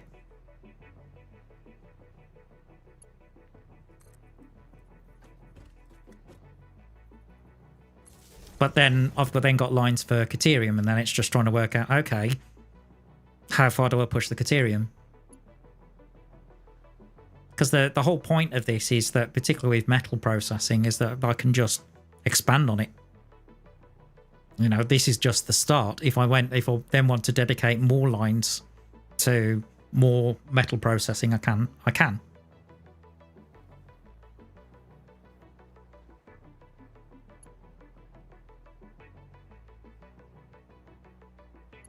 Yeah, keeping a factory as modular as possible is a good deal. Well, it's part of the reason why I've built it the way I have. I think I've just put a pole in the wrong place. Because that's supposed to be powering that one and that one. In fact, that looks a little bit sloppy. I don't like that. Because I've got the way I did it, I ended up with power cables cutting through the machines. I don't like that look. Okay, let's do it from the other side. Because at the moment with Mark 1 poles, which is a little annoying, it means you've got 1 pole between 2 machines, basically. So in essence, what I do is build a grid like that. 1 pole to 2 machines. Here's how I generally do it. Certainly with Mark 1.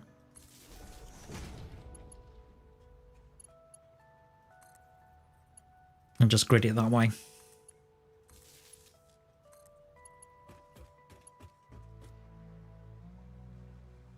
Must be quite nice to, because I know I know you say you generally tend to play with gatherers. It must be quite nice to play with somebody who's more of a builder. Yeah. Not that like a lot of times it's my wife. Yeah. And she is like a farmer. Holy. Mm-hmm. She has this ability to like come home from work, log on to whatever game, and then just mind-numbingly farm. And I mean, I can do it. I've done it in many, many different games. I mean, we all have. If you've played a game, you have farmed. Yeah. It is the way games are. Mm-hmm. But I don't know. It's the being able to not, I don't know, I guess not think about it and just go and go and not, no stopping kind of deal. So it's, I'm trying to remember that I have to allow room for things to move. Okay.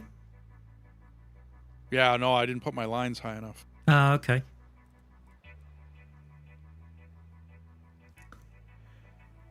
Oh, yeah. Excuse me. Here, I thought I didn't get enough sleep. Yeah. I must admit, it definitely sounded like you needed your coffee when I first spoke to you earlier. Oh yeah. I was just getting up. Yeah, you bet. Wow. Was it a late one? Was it a late one last night? Well, I've been goofing around with trying to. I used to produce all my sounds, right? Yeah. So that when I go into Adobe Premiere, they have a lot of different sound options to play around with. Like, there's a lot of different things you can do in Adobe Premiere for your sound, and so many options and so many, you know what I mean? Well, that Sengoku did not come out sounding very good because I did absolutely no sound production to it, like none. So it didn't sound very good. To be honest, it didn't. No whatever about it, but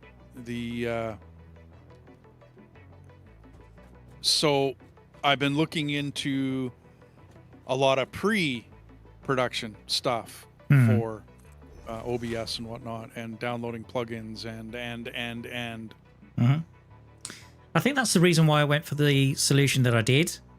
When it comes to that, is do have it so that a lot of stuff is already produced when it comes to audio live, which is why I've obviously got a mixer and so on and so forth.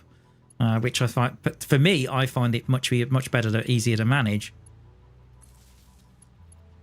But I think different people find different solutions work better for them in comparison to others. See, I think I've got it.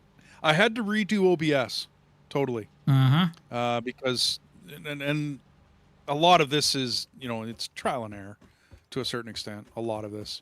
Oh yeah. Yeah, it's been a hard-fought fight to learn, because I was never a sound engineer. I was never, anything that I ever did musically, I showed up and I played my instrument. Yeah. And somebody else plugged me in, and somebody else, monitored the levels, and somebody else set everything. And I was never, actually, I think most of my guitar playing has been busking on the street. That's where most of my guitar playing happened. So when it come right down to it, I didn't have, this is the 80s. Yeah, they had, little things you could use, as far as an amplifier goes and whatnot, but most of that stuff was battery, and those batteries didn't last long, and I didn't bother with it because it was just it was a hassle. It was more trouble than just find yourself a nice quiet place and play. Yeah. I can remember a square around a fountain in Victoria. It's off the coast of Vancouver. It's actually the capital of British Columbia. the furthest west province in Canada. Mm-hmm. And Victoria's got this beautiful park, and there's a fountain there, and I used to play there. Yeah. Long time ago, because I traveled across Canada when I was a young teenager, and had a lot of fun doing it. I mean, it was. I'm glad I did it then. You know, it was one of those deals where I'm really glad I got it out of my system and I did it then, because I really don't think I would want to do it now. You know what I mean? I don't know. I think even though I've obviously travelled fairly extensively from being a cruise ship musician, to me, I love travelling. It's just more a Well, case don't get me of wrong. Hmm. Yeah, no, I'm with you 100%. But that I love traveling and whatnot. But just the lifestyle of a busker out on the street. Oh yeah, I don't think I'd want to do it now. I did a little bit. I remember. I think it's one Christmas, and it was a very cold. It was for the UK. It was a cold winter, so it was getting down to like -5, -6. And if you play a brass instrument, one of the things you notice is that your instrument sounds very flat. So, and there was the other guy was a trumpet player, so trying to actually play in tune with each other was an absolute nightmare. But we did it, and I think after and we were mainly playing like Christmas carols and that kind of stuff. But after a while, I ended up getting enough money to actually buy a really nice keyboard, which I had for many a year. I put a good deposit on it, and it was a Yamaha something. I can't remember what it was called. But yeah, it was great. And eventually, I ended up selling it. I haven't really, the only keyboard I have now is a little Native Instruments one, which is a little 32 key mini keys for like music production. But eventually, I'd like Native Instruments also do a full 88 key, properly weighted. And I'd love that, but it's about £1,000 in total. So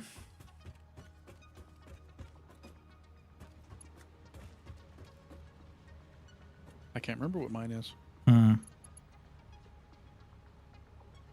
Although I know to replace my trombone would be a lot of money, because it's basically it's a pro stroke semi-pro horn. Oh, brass is expensive. Can be very expensive, because I've got mine's made by Vincent Bach, which I think is based in Elkhart in Indiana. Okay. And when I bought my instruments, Bach was really well rated as an instrument maker. Not so much now, because a lot of people say they're very heavy to basically the hard work to blow. But personally, I don't mind putting the work in, because I think if you put the work in, you get the results out.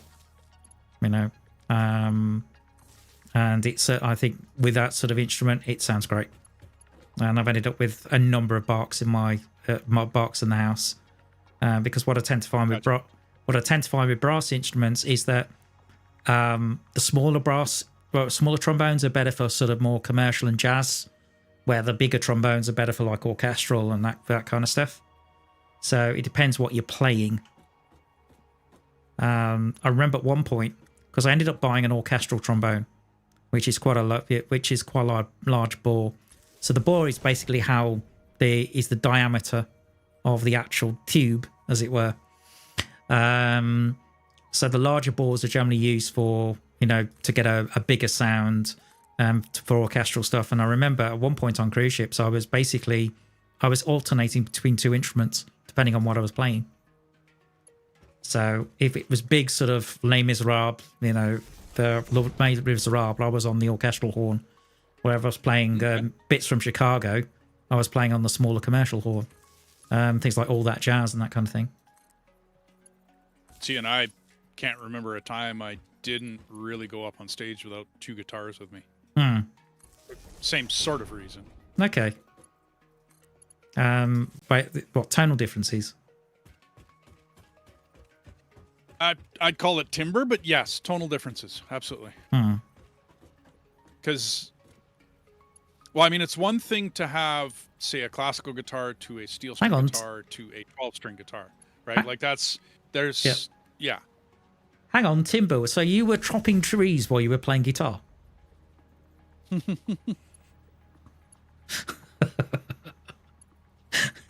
almost spat my coffee out.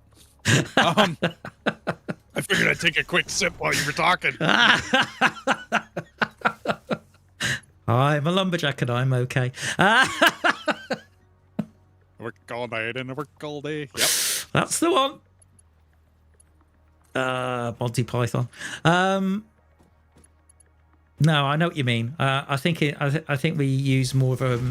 I think weirdly we use more of a French tone when we say that. We say it as timbre or timbre or rather than timber. Gotcha. Yeah. So when you said timber, I'm thinking, huh? Yeah, and that's English because here it's timber. Mm.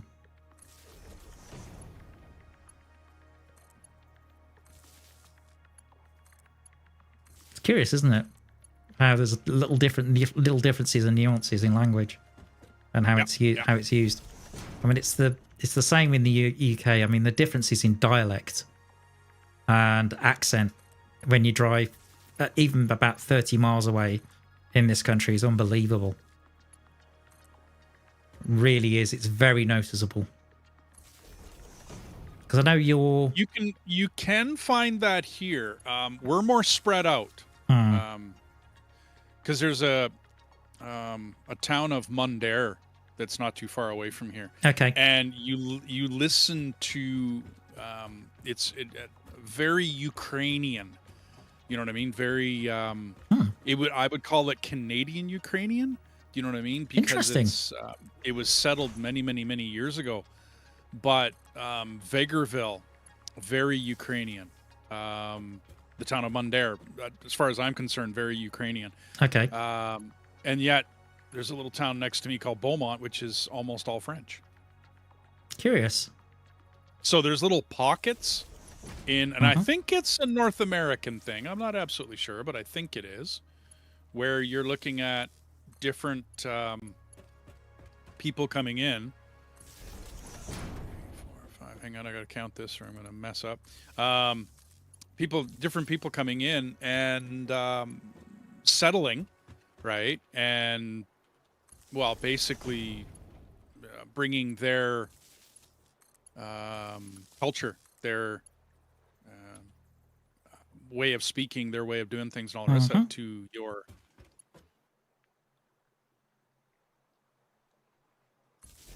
Yeah. Are you anywhere near stackable water poles, pipeline poles?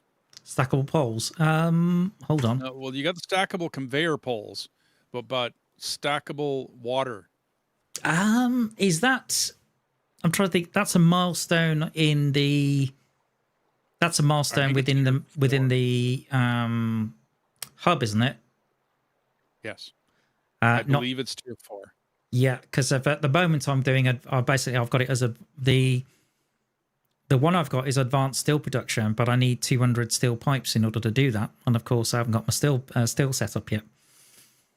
Gotcha. Okay.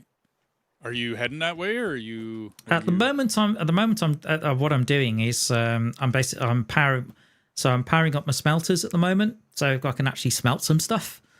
Okay. And start getting things moving at least in the main base. But I do need to think about finding some more iron in order to get the steel going as well. So I'm starting the sort of getting the primary production, getting the ores done more than anything. That's where I am certainly with this base anyway.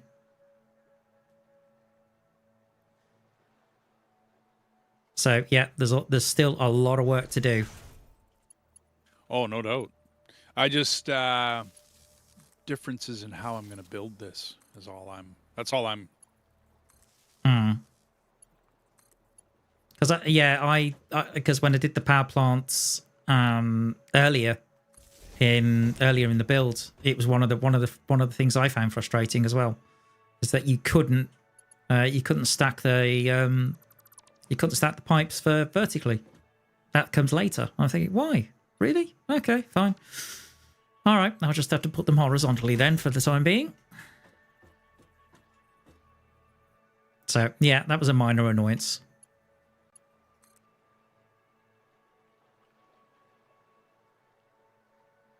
Okay, let's see now. You need to go there. So, yeah, at the moment I'm putting power lines in.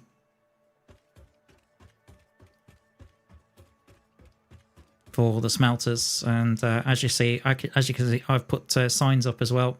I don't know if you can read those when you pass, because I know there was an issue to do with that.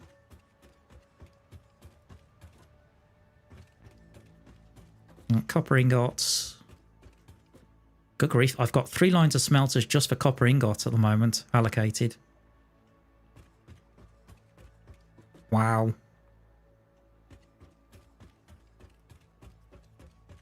Okay. Only 3. Are you trying to say I need more?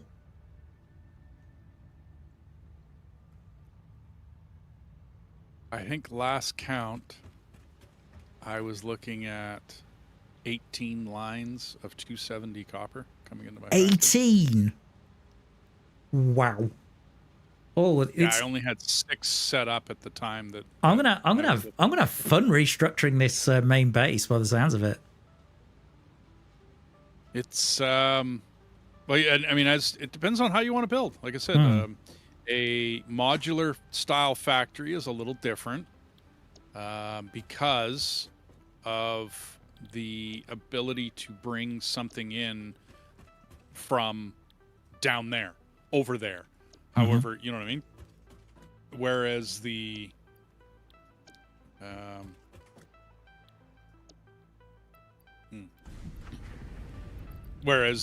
all-in-one factory is a lot different.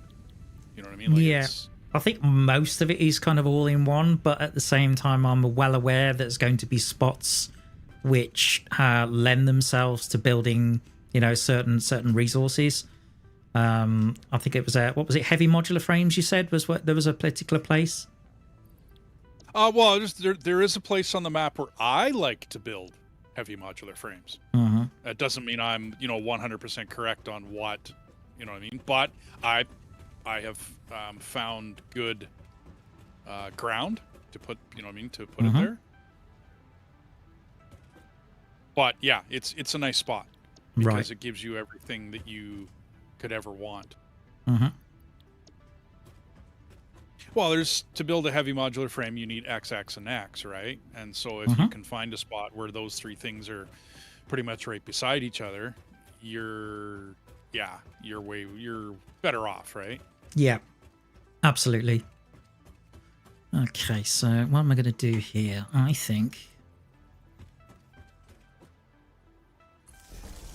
So if I've got lines of 9 when it comes to smelters, because I'm trying to work out how many Caterium lines of 9 I should have at this stage, or whether I should just leave it for now. Because then at the end of the day, I'm just making quick wire to do what? Nothing, apart from sync it. MK2 poles. There is that side.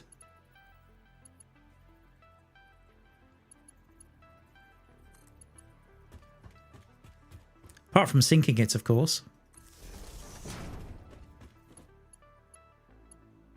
Yeah, but you weren't going to build a sync factory, were you?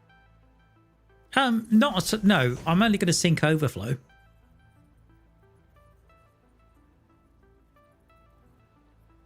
So, yeah. So I'm only going to sync overflow just to keep the factory obviously turning over. So the whole point is that you've obviously got storage units of, all the stuff that's being made on the factory. But then once you've got an overflow, obviously that will be synced. Yeah. So I had to go back and take a look. The only thing that Caterium is for is MK2 pipes or power poles right now. That's the only, and I mean, any MK2, whether it be a wall mount or a regular pole, whatever, all that stuff is, yeah.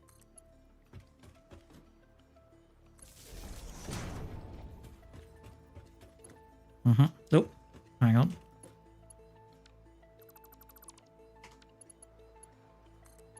Because I think when you start to get to this stage, that there's a lot. I mean, there's a lot of repetition in what you're doing. Particularly like power belts, that kind of stuff. But it would be nice to use some upgraded power poles, definitely.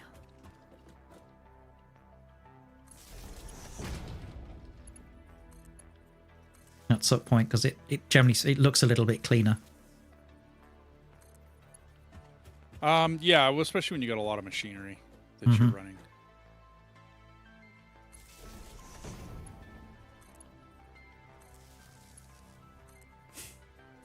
It's a shame the power poles don't have like a little lamp on top. Yeah, I was a little, I don't want to say disappointed, but the street lights, because you couldn't use them as power poles. I was hoping you'd be able to, but they don't hold the connections. No, they don't. Yeah. So, I mean, I was hoping you can, I have done it where I've done blueprints with power poles and street lights where they, you bury a MK1 or an MK2 inside a power pole, and it looks really good. Yeah. And then you can use it for power, but aiming at it and it gets a little difficult. It's a bit of a hassle, and so I end up not using it as much as I thought I was going to, till you can get to MK3 power poles. Yeah. In which case, then the MK3 power pole is tall enough that it sticks above the street light. And still looks good, right? Because it still looks like it's one inclusive unit kind of deal. So until I get to MK3s, I rarely use that little trick. Although you saying about that, all I can think is Randy Crawford. Randy Crawford. Yes, I play the street life because there's no. Great record. See, I don't. Yeah, but I don't. Oh. You know, I was saying before, there was that guy that I met that knew everybody's name. Yeah. I for some reason, I recognize the music. I mean, and sometimes I can even play it just because I played it before, or I learned the song at some point in time, whatever, da-da-da. But yeah, to know it by a name, nope. Yeah, exactly. Wrong guy to do that. Oh, yes, I know this is a while back because Rod's actually said nothing to say at the moment. I'm watching and listening to Alan Holdsworth now. There's a guitarist. Oh, yeah. I'm not familiar personally. I assume he's right by your reaction. Well, the last name is sticking with me as somebody who knows how to play guitar. Okay. Although there's a really, although I know I mentioned Red Dwarf to you recently because it's a show that I've watched a lot of and still would recommend to this day. But there's a point where they have an alien creature on board called a Psiren. Basically, the Psiren can basically trick your psyche and make it look like something else. In order to obviously fulfill your desires, and basically then this particular creature then basically sucks your brains out. Very nice of it. Great. Yeah, nice of it. But there's a point where, because Dave Lister, who's the last human being alive, he's got a Les Paul, and he can believe that he believes that he can play guitar, right? And but he can't. He's really bad at it. To the point where some of the crew have said, I think it's Rimmer, who's a hologram, and he's actually said to him before now, Lister, if you pick that guitar up, I'm going to take the E string off it and garrote you with it, or I'm going to flush it out of the nearest airlock, that kind of stuff. Yeah. And anyway, there's one point where this Psiren's basically they're trying to capture this Psiren because it's got on board the ship. And there's one point where basically it makes itself look like Dave Lister. And they're both sitting in chairs. Well, one of them's the alien. And they've got the guns out and they don't know which one to shoot. And they're going, oh, come on, man. He's the Psiren. No, he's the Psiren. Oh, he's got that classic program. Yeah, but... And then it goes on about playing the guitar. So he says, yeah, but I'm a diva, man. But I'm a diva, man, and everything else. And, I think the real lister says, what, inside? But anyway, the person plays guitar, and they actually get, I think they get the guitarist from Roxy Music to actually put his hands through, like, and make them look like Lister's hands, and play the guitar, which is incredible. That's really good technique that they managed to do that. And he's playing this guitar. He's doing a really good job. At which point, they know which one to shoot. Gotcha. Okay. At which point, because the thing is that the real lister is delusional. He thinks he's a brilliant guitarist when he isn't, and that's what the siren picked up on. Oh, okay. Yeah. What? You mean I can't play? And it's really terrible. At which point, I think one of the characters said, a little bit of survival advice for you. Never play your guitar in front of somebody who's got a loaded gun. Because he's that awful. I gotcha. Oh, genius. That's right, I'm stealing some iron ore at this point. And I'm doing it the quick way by what I'm doing is I'm dismantling belt in order to get about 35 iron ore and then putting it back. I gotcha. Yeah. I've run out of room for leaves. Oh my word. Well, I've got storage for leaves over at the main base. I've run out of room for leaves. I have filled the main storage bin. Of leaves? Yes. Oh my goodness.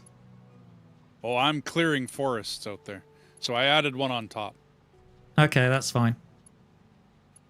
Yeah, I'm clearing whole forests out of my way. Wow. To get this. In that case, probably what I need to do is set some semi-automate biofuel to get rid of it. Yeah, and then turn that into a fuel for something. Well, the thing is they've actually made biofuel something that's useful later on in the game. Yeah. Now, which is quite nice because generally speaking, you make biofuel, you get to coal, and on the whole, the only thing you then use it for is like trucks and that kind of stuff. Jazz guitarist, man. Chainsaws, jazz guitar, yeah. Yeah. Yeah, chainsaws and things like that. Alan Holdsworth is a jazz guitarist. I don't know. I wouldn't be able to tell you any of his songs, you know, like this album, that album, but I do know. Yeah, he's good. Yeah, I mean the main jazz guitarist that I know of note, but this is more historical, would be Django Reinhardt, who had incredible technique considering that. I think did he only have 3 fingers or something like that? I think it was something along those lines. But again, amazing guitarist. It was a different era though. It's more like Stefan Grappelli and that kind of era. Right. Okay. Yeah, I'm just getting this into like steel ingot. And then I'm headed back there because I need more. You said you had reinforced iron plate being made back there? I've got it made at the starter base, but I do have. I think I may have used some. I'll go shopping for you because I'm on my way. The main base is out. I have used all of it. Oh, have you gone? Are you going back to the starter now? Yeah. Okay. Yeah, it's being made at the starter. I think it's being made at 20 per minute. That should do. Mm-hmm. Either that or we got to get into steel so I can get up to MK3s. Yeah.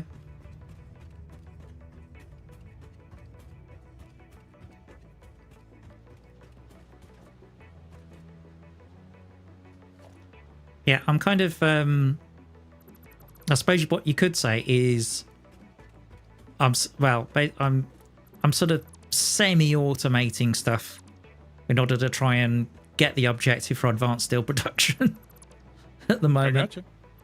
You know, because otherwise it's going to take a while. It's a little annoying, I know, but... Well, any good factory takes days. Oh, yeah. Weeks. Absolutely. I keep thinking to myself, I don't want to do any work on my factory without recording it because then, you know, then the viewers will miss some of it. kind of deal. And then you end up doing a bit of work, and it's like, well, on one side you don't feel as if you've done anything. Yeah. It's really you haven't achieved anything, but you've done hours and hours of work. Yeah, this is the thing, and particularly when you're progressing towards objectives as well. Yeah. Because all I need is 200. Go ahead. All I need is 200 steel pipes. That's it. Yeah. I'm thinking, well, I could at least get the foundry up and at least sort of, manually put some materials into the foundry because it's powered up. And do that. Yeah, and then commonly I'll make 3 assemblers. Mm-hmm. And that's where I'm just making steel beam out of 3 assemblers, and that's it. Mm-hmm.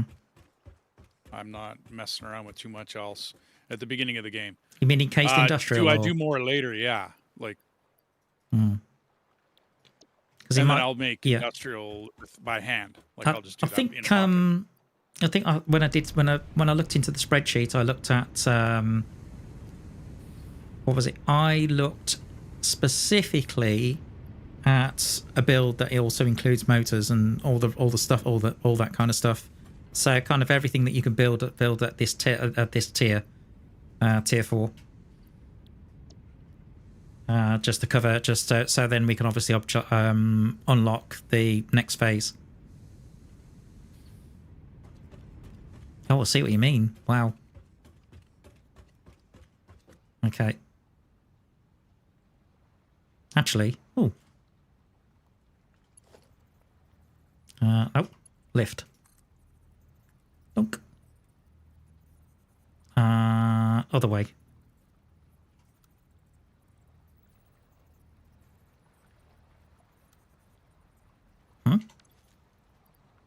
No, I want it to lift from. Oh, it wouldn't do that because of the way it's configured. Hang on.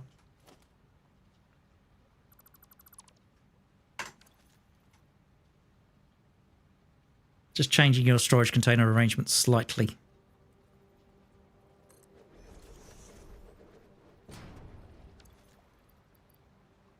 It's only so because what I'm going to do is basically lift it.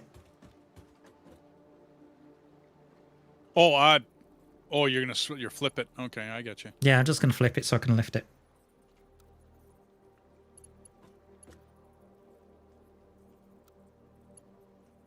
Though weirdly, what is going on with this lift? That's it.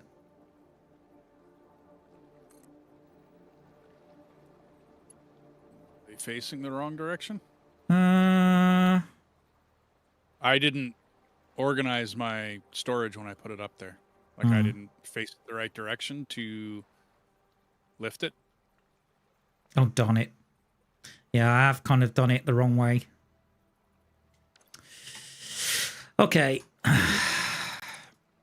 right, I'm going to have to do it slightly convoluted. He says. This is typical. This is typical. T-Bone, yeah. You're an idiot. Yeah, I know.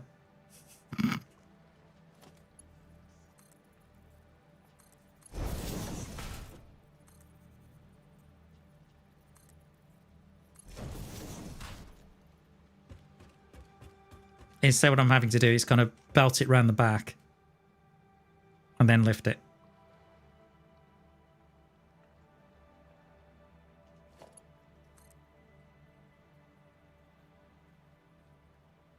Actually, before I do that,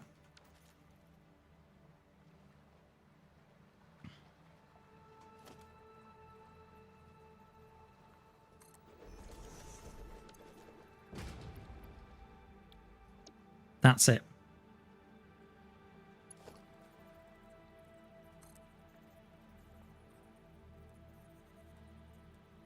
There we go. That's what I'm looking for. Ah, marvellous.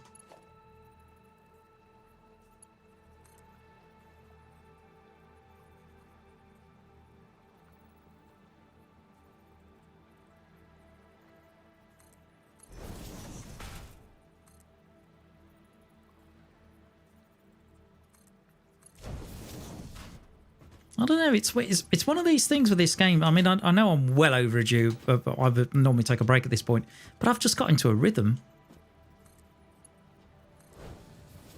Yeah, it's commonly why I don't take a break. I probably should.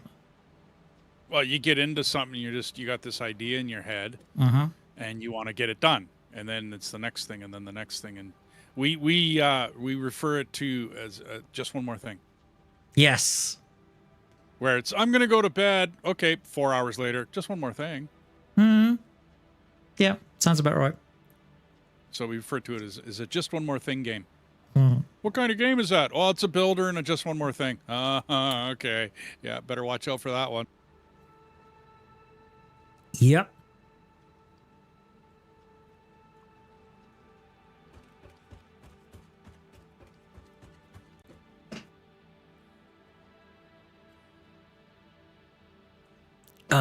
It's one of those points where I'm glad I have a mute button on my mixer. I think my drink just went down slightly the wrong way. Oops. Yep. Oops. Right. Okay, so I need to go out and find some iron. Clearly.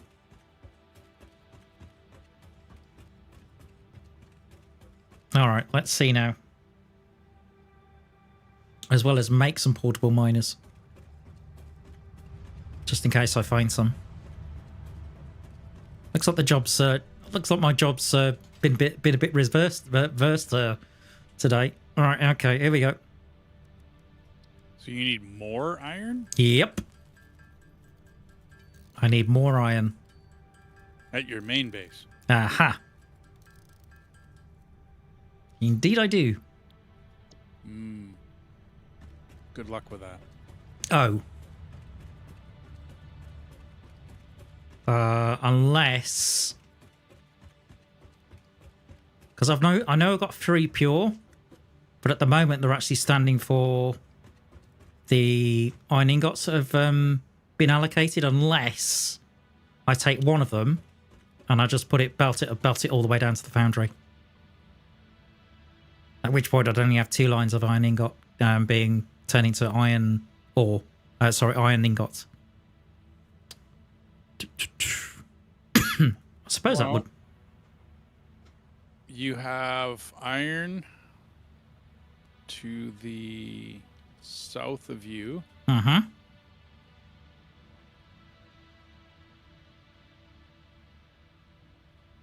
Down by that crate that's along the southern edge of the map. Right. Let's have a look.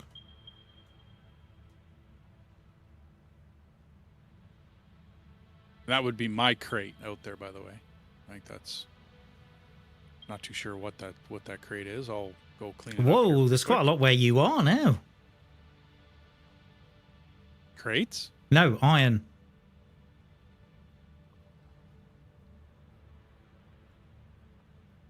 I've just pinged it, and yeah, there's quite a bit on the map where you are. Curiously. Oh, that stuff's way up the valley. Yeah, that's way up there. And there's one on just off the side of the lake that I've covered over with foundations. Yeah, you could try to go get all that stuff way up there. I think probably the best thing to do is to take just you have 2 lines of 9 for now. And just take the other iron and just put it on the 3rd bus going to the foundry. Because I've also got 2 lines of coal as well at the moment.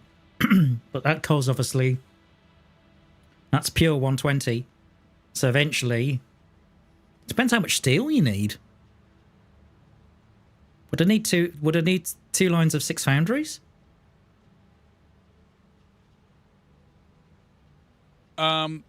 So immediately, you're going to need enough to supply 1 pipe maker, just to make you enough pipe to get the the milestones. Yep. And I would say 2 to 3 assemblers making you steel beam. Mm-hmm. Because everything in the whole base has to be converted to MK3 conveyor belts, which is a huge undertaking. Oh, yes. So there's a lot of belts, right? Mm-hmm. So beyond that, there is, to me anyways, there's right away, like, I mean, in the immediate, you know what I mean? You don't need a lot of other stuff right now.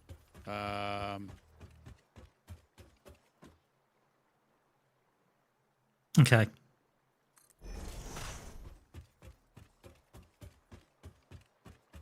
I suppose I'm thinking kind of sort of in the future.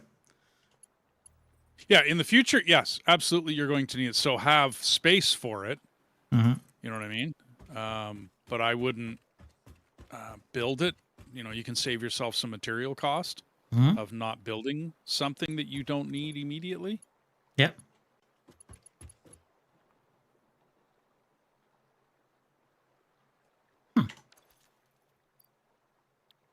Okay.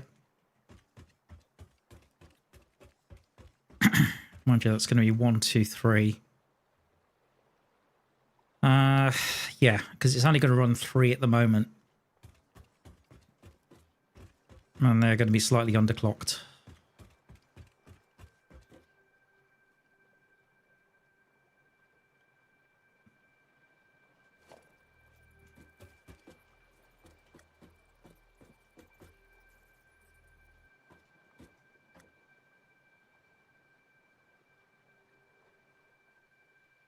Okay, let's put a stack there.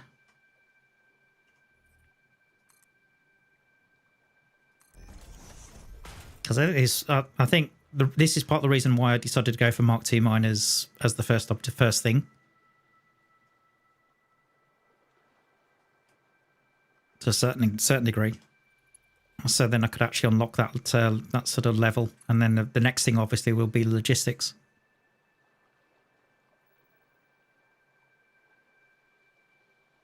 I gotcha. Mm-hmm.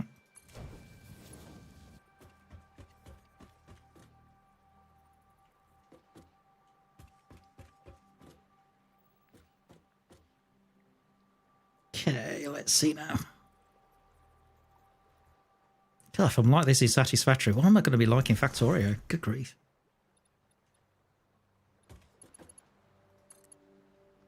You'll be fine. You'll be good.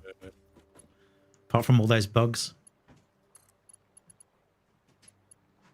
I'm not saying it's a buggy game. I'm just saying there's a lot of bugs to kill. Oh, yeah.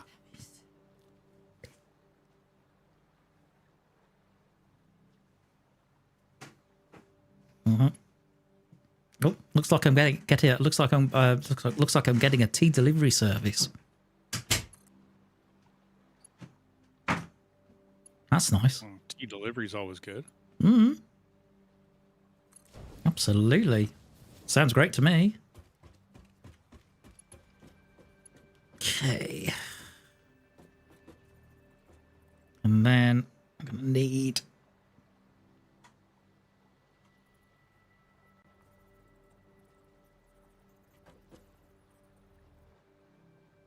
here. Okay. And then...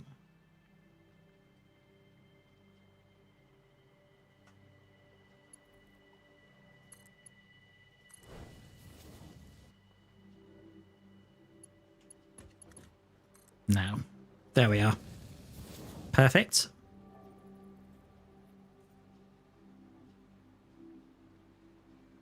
Ooh, interesting piping. Yeah, I like to keep it away from me. You know what I mean? Where I can walk around. Okay. I'm not fighting with the... How are you doing vertical?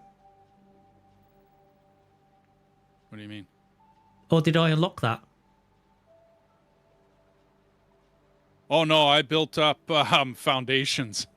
Oh, right. And then used... yeah. Right. I cheated. That's fine. I was thinking, I was just just looked in the top right of my screen and thinking, how are you doing vertical pipes?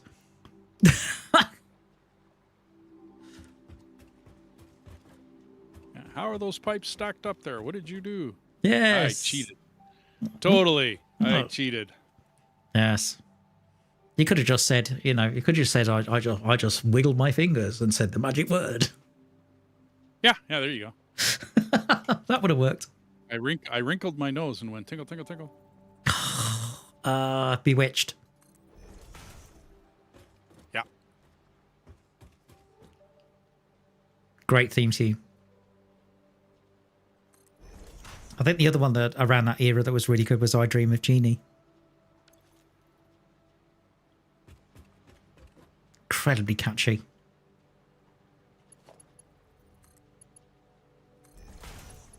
I'm trying to think, is it a mambo or a salsa? I'm not sure.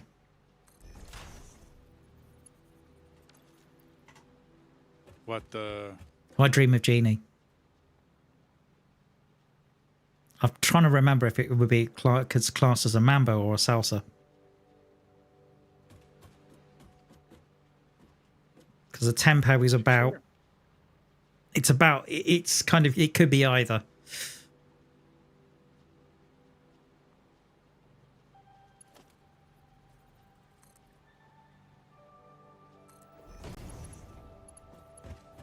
Okay.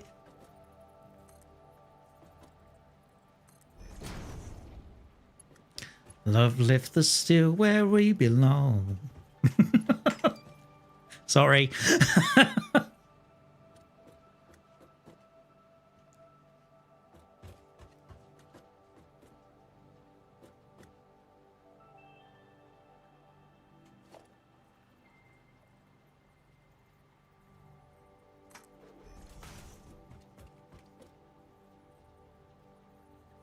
Trying to think, was that Flashdance? I think it was. Love lifts us up where we belong. Mm-hmm. Was it Flashdance from Flashdance? Don't think so. Or was it from An Officer and a Gentleman? I can't remember. Sounds more like Officer and a Gentleman. Ah, there you go. Oliver Stone movie.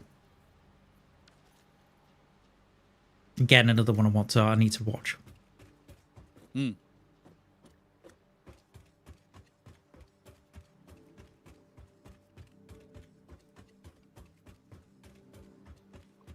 When Richard Gere looked handsome.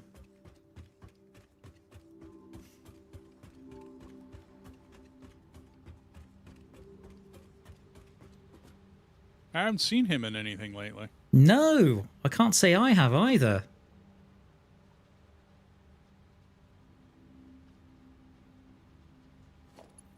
It's curious. He was around. It was, you know, he's a prolific actor, but no, I haven't seen him in anything for ages. Although you do wonder whether there's going to be any film or television made in the next 6 months. But the way things are going, with all of these strikes that are going on at the moment. Yep. You do wonder though, because I don't know. I find a lot of the stuff that Hollywood is producing at the moment, I just don't find it interesting. I don't think anything really well written has been done in a long time. Yeah, true. I know there was a film that everyone was going on about. I think, what was it? Escape to Freedom, I think it was called. Which was to do with child trafficking and exploitation, which apparently got really good reviews because that was based actually. In truth, yes. Because that was actually based on true events. But it wasn't one of these based on a true story where Hollywood then goes, okay, we'll have about 10% truth and 90% Hollywood. Yeah. Mm-hmm. Well, it was squashed here in North America. It's a shame. Because I think that was one of the things, generally speaking, if I go to, if I see a film, I either just want to be entertained, or I want to watch a good story, or I'd like to watch something that's going to challenge my views on a subject, potentially. Something that's thought-provoking. I like documentaries to make me think. I like movies to entertain me. Okay. So if it's a movie that's causing me to think, I commonly look at that as a documentary style, I guess, of movie.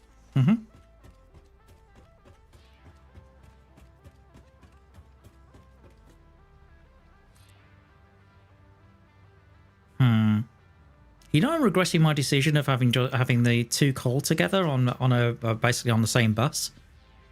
I think it should really be coal, iron, because if I'm taking it over to the foundry, that would make more sense.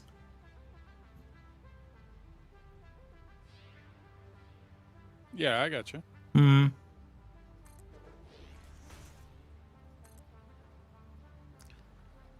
But meanwhile, ladies and gentlemen, I would love to carry on, but nature calls. So I am going to take. I gotcha. I'm going to keep going.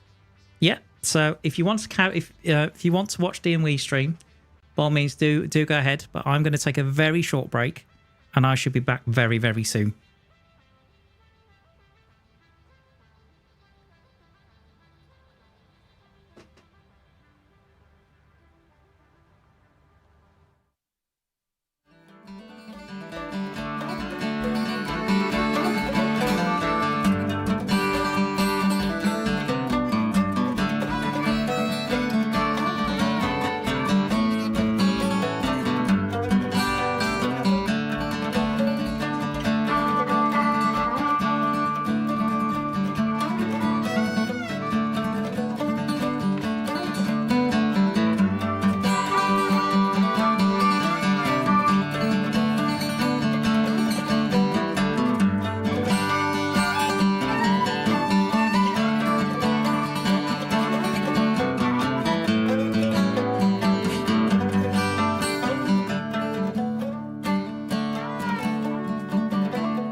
And I'm back for a second half. It's definitely feel alleviated after that, and also I've got my fixed mug full of tea, and I'm raring to go.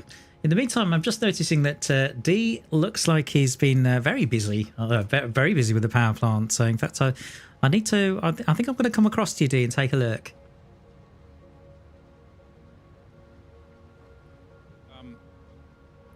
Compacted coal is running nicely.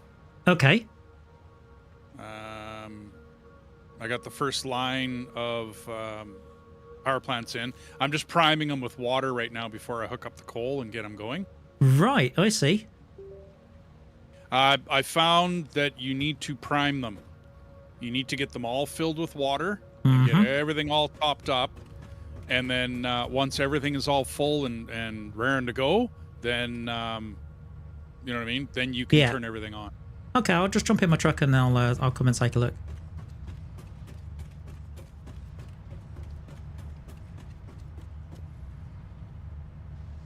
It certainly looks very impressive. Certainly from what the bits I've seen, but it'd be nice to see it with my own eyes properly.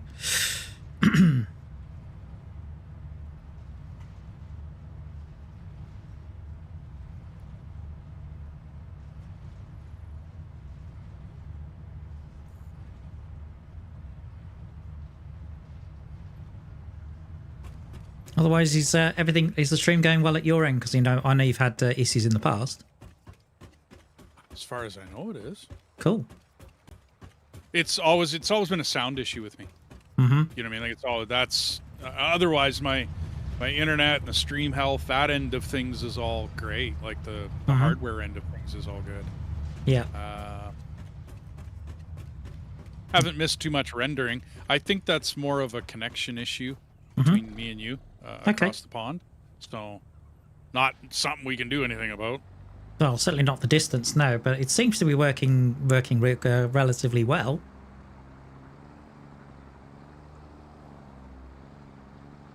Certainly on the whole. Yeah, missed what? Out of like 500,000 frames, I've missed 30, so I don't think that's a big deal. Not really. Well, it's allowing me to use the AV1 codec as well. Oh, wow. So I'm able to use, well, it's, in theory, it's supposed to use less info, less rendering, less, I don't know everything about it. I haven't studied all about it, but. Okay, that's a big lake I've just come across. And hogs. Nice.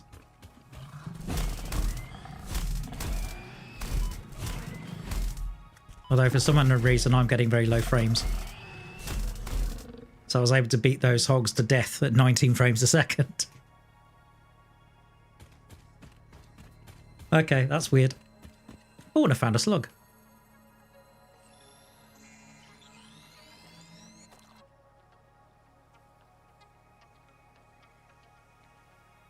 And there's a drop pod here as well.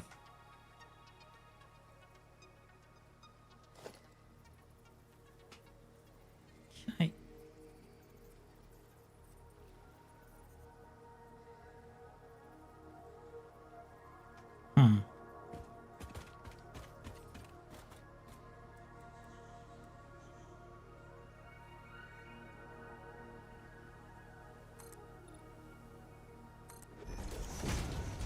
Alright, time to do a bit of bridge building.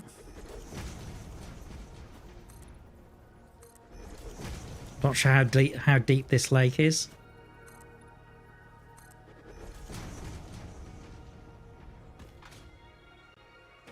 Drowning my truck is definitely not in my plan.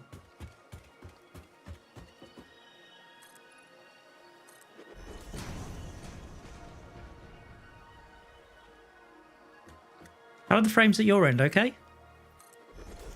I don't actually have a frame rate counter up, but I'm not having any troubles. Missing concrete. Hang on.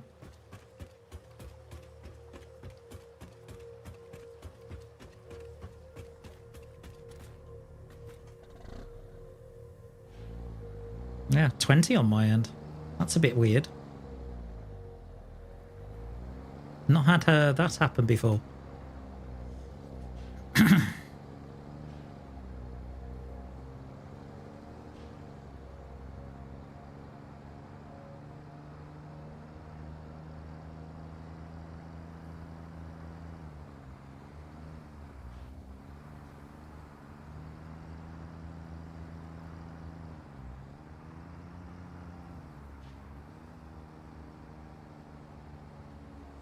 May have to change the game settings on my side. Hang on.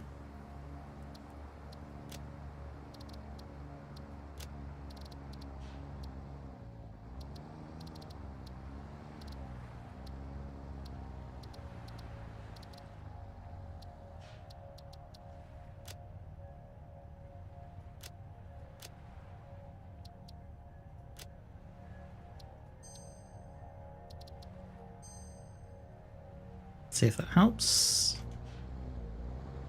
A little.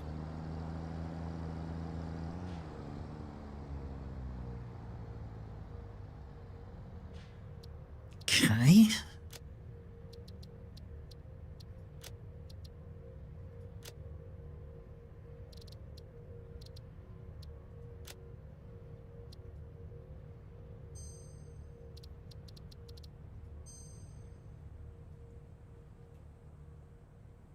Okay, that's weird. Just changed it from ultra to high and I'm still getting 20 frames a second. I should be getting more now. Ha! Alright.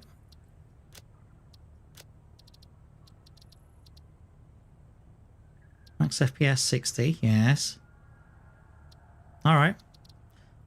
I'll just have to see how things go.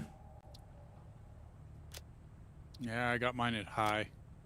Max FPS 60. Mm-hmm. I find the graphics are decent even at high. Mm-hmm. And it allows easier recording, easier streaming. Yeah. Right, let me get some concrete and then I'll crack on.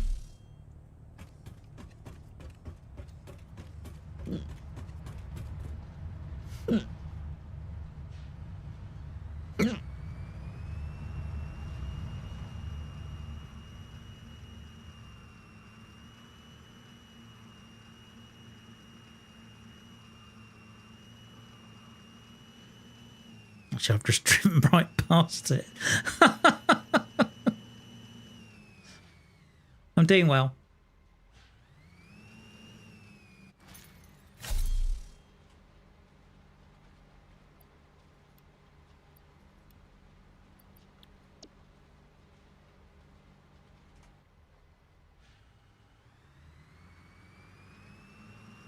It's curious, it almost feels like everyone's either out or asleep or working.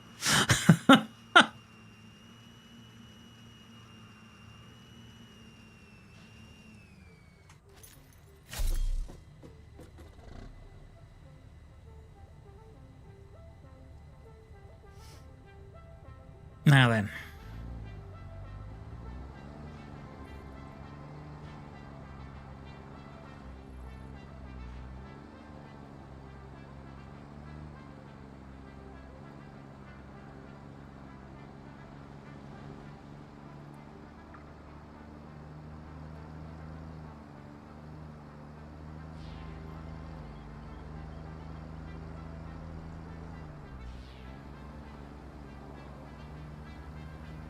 Okay, there's the bridge.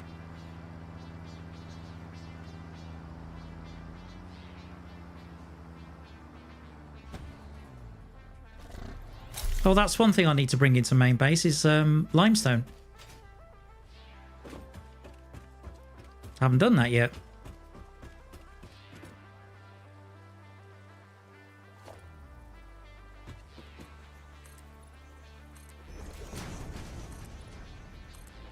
So, another light bulb moment.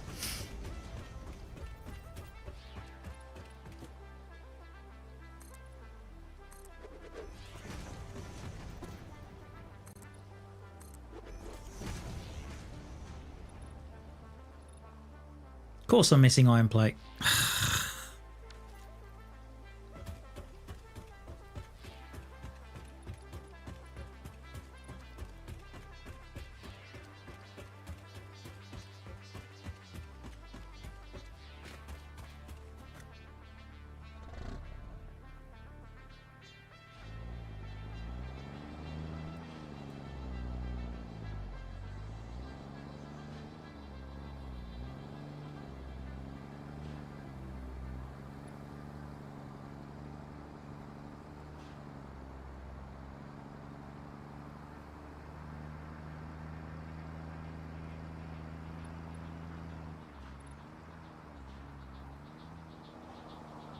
Okay, what's going on?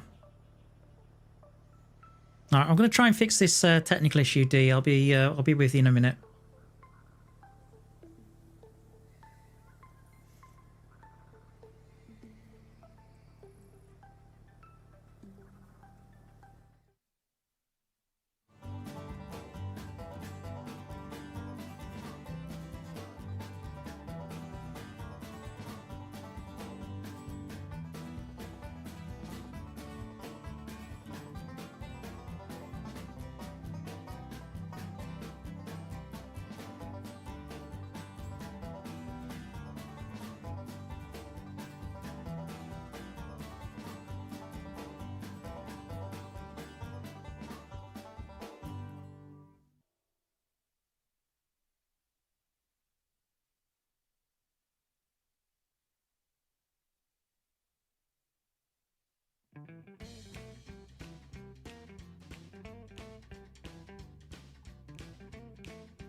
start your system?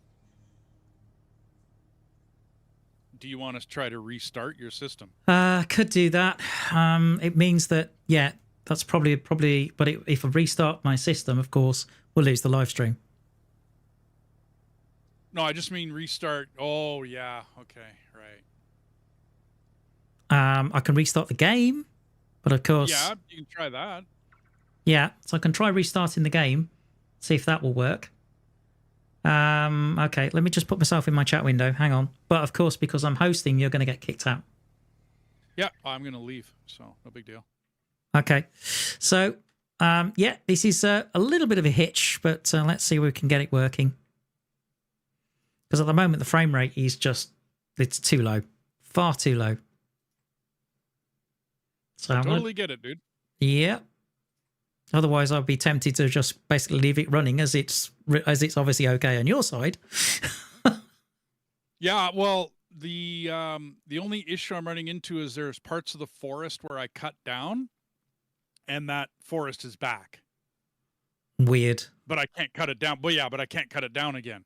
It's like the trees aren't really there; they don't exist. That's strange.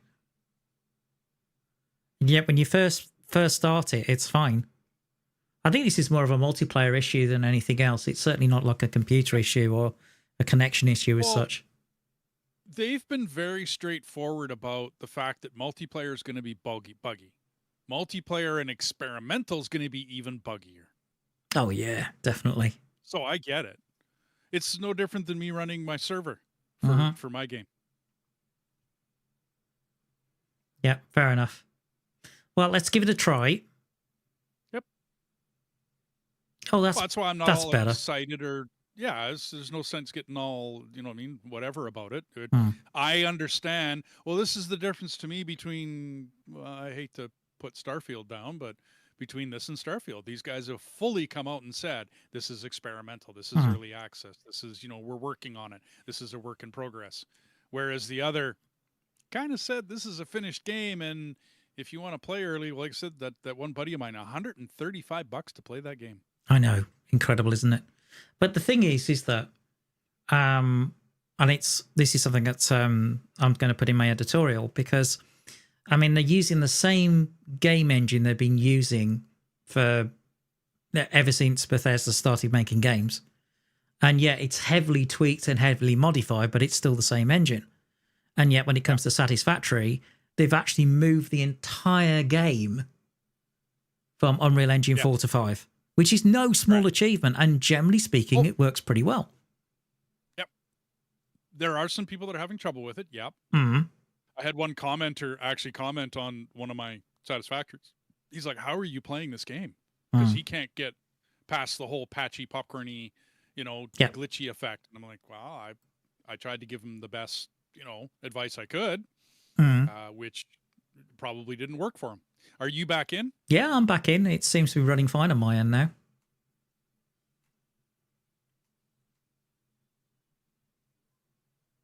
Let's see if you get... Yeah, okay, brilliant.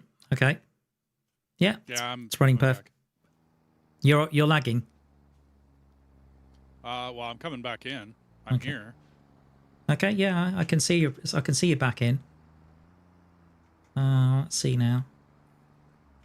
I'm up top where you built the foundations across the lake, the big lake. Oh, yeah. Oh, yeah, I see and you. I'm going to build foundations to where I am. Good. Because I was just following your I was just following where you are, but.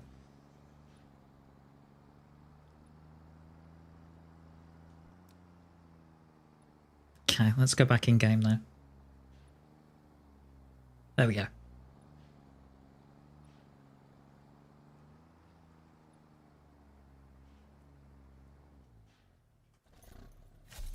Yeah, I see you. I wonder what's in this drop pod. The drop pod's in the middle of the lake. It's going to take steel beam to get it out and power. Right. Okay. Thanks for telling me. Yeah, that one used to be just power back in the day. Now they require steel beam in it. I don't remember it. I don't remember when they did that. You know, I don't remember it being that way. But hey, whatever.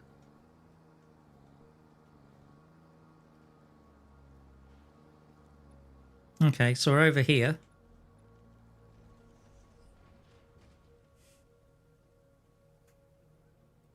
It's a joy watching you work. Why? Just is. Yeah, Rod's even saying that's better. Yeah, it was getting a little bit choppy.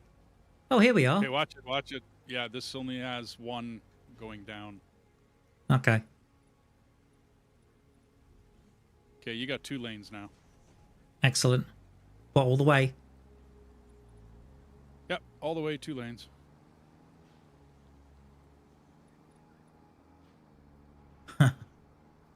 Sorry, I'm reminded of an old song.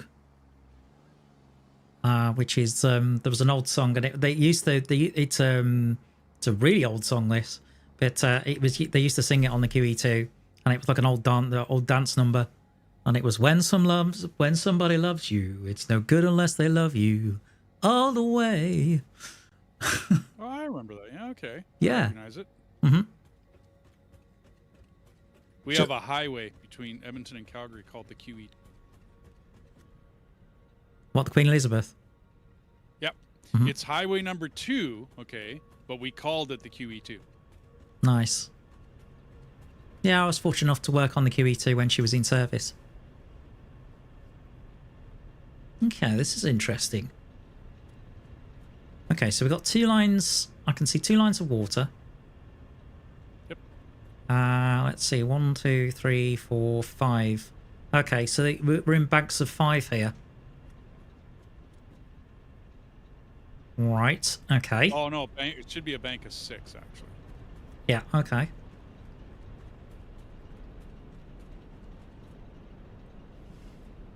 So how is compact coal working out in terms of the mathematics of it? For right now,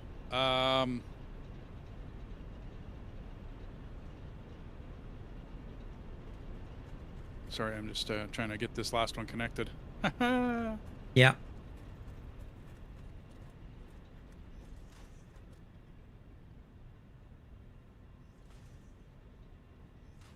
I'll do a better job later. Well, it's 7.14 per. So I'm counting that as, let's just go 7.5, right? Because that just makes the math a little easier. But 7.5 Doesn't it times work 12. out? Doesn't it work out as 7 coal plants in the end? Well, I think the math was 7 coal plants will suck 50 per minute. Yeah. And it's practically 50 per minute. You know, it's like 49.99 recurring. Right. But in order for this to run, I need to be able to ship 90 coal up here per minute for it to handle 12. But if you come down to where the compacted coal is being made, right, I've got, because I didn't have enough reinforced iron plate, I have an MK1 coming down from the top and an MK1 leading coal into this, which means it's going to lag behind. Right. Okay. So I need to help you get you to steel, and then we need to start producing steel. Okay. Do you want to come back to main base and give us a hand? Yep. Okay. Yep. Cool. I don't know if you can jump on the same tractor. Oh, I'm going to bring mine just so that cool. I can. Now that you've got that road up there, I've got. Oh, and over here is where the round building's going to go in. Oh, right. I've just lost you. Hang on. I'm over to your right. Oh, yeah. I see you. So, in order to start a round building, right? This is the way I start it. This is my beginnings of it. Okay, so you got a 4 meter.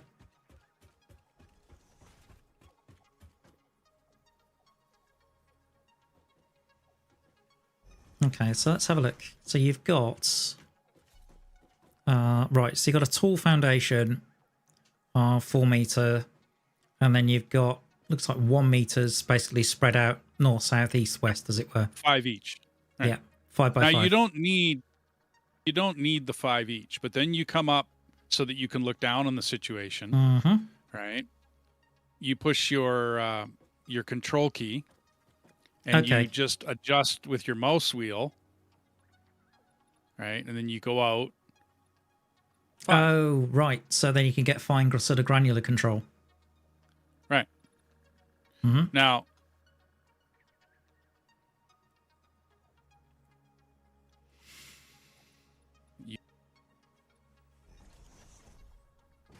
okay.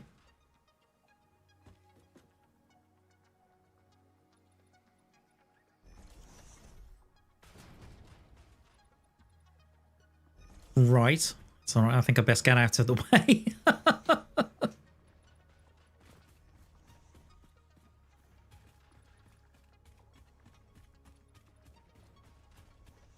Okay, so it looks like it's sort of fanning out, almost like a staircase. Ah!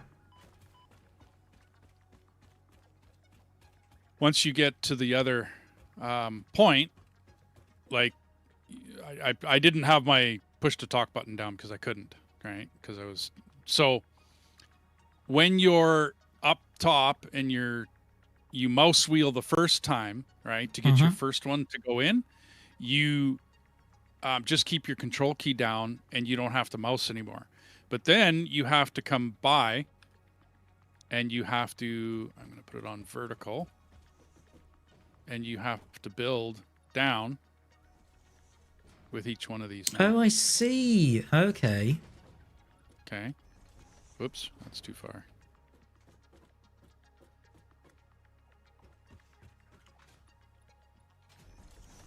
Meanwhile, I can go to the stop of this and start kicking my legs and going, start spreading the news.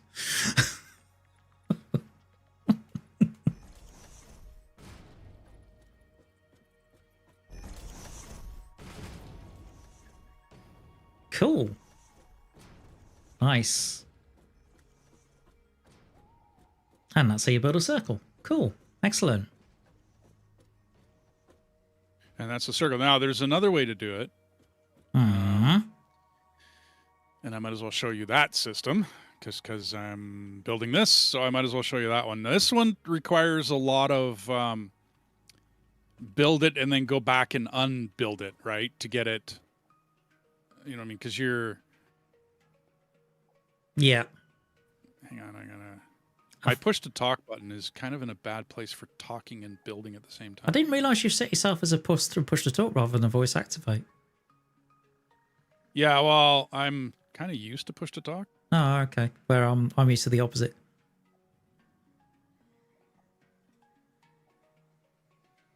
Horses for courses, I suppose.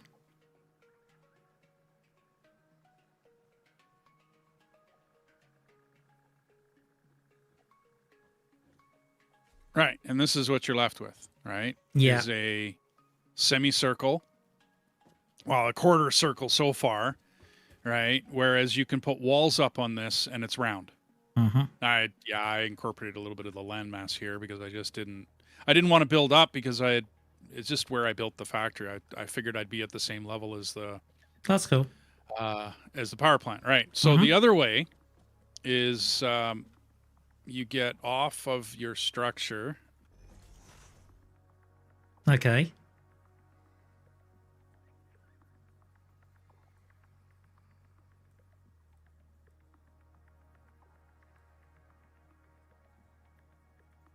Requires a little bit of fine mouse work here. Certainly looks like it. I think the other one looks easier so far. There was a way of doing it. Huh.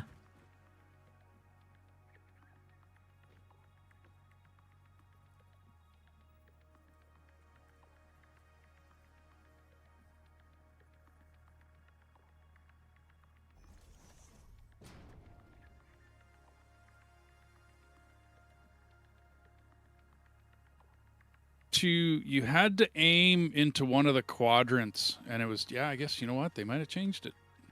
They might have changed it back. They did some changes as to how this works, like how it used to be that it was only the center that things rotated on, and that was it. There was no other choices. Now there's the center and 4 quadrants. I remember they made a change, and at one point in time, it was just the 4 quadrants, and that really messed people up as far as trying to build round buildings was. But to it's the same thing. It's just you aim for the center, and then use your mouse wheel, right, and go twice. Like scroll your mouse wheel twice. Oh, I'm getting out your way.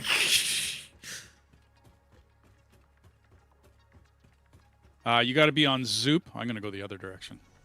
Okay. And as long as you held that control key down, right, you don't have to mouse wheel anymore. You just come back to your original resting place. Oh, interesting. And the game will advance your foundation by 2 spots. And that's it. That's building around building. And then once you get your foundation in, it's a little bit of muffing about getting your foundation in. But once you get that foundation in, you can then start to build your building.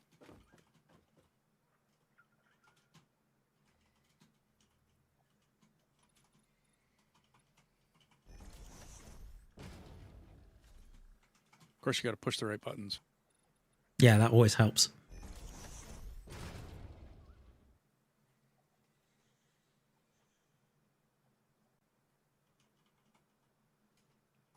Okay, that did not work out right.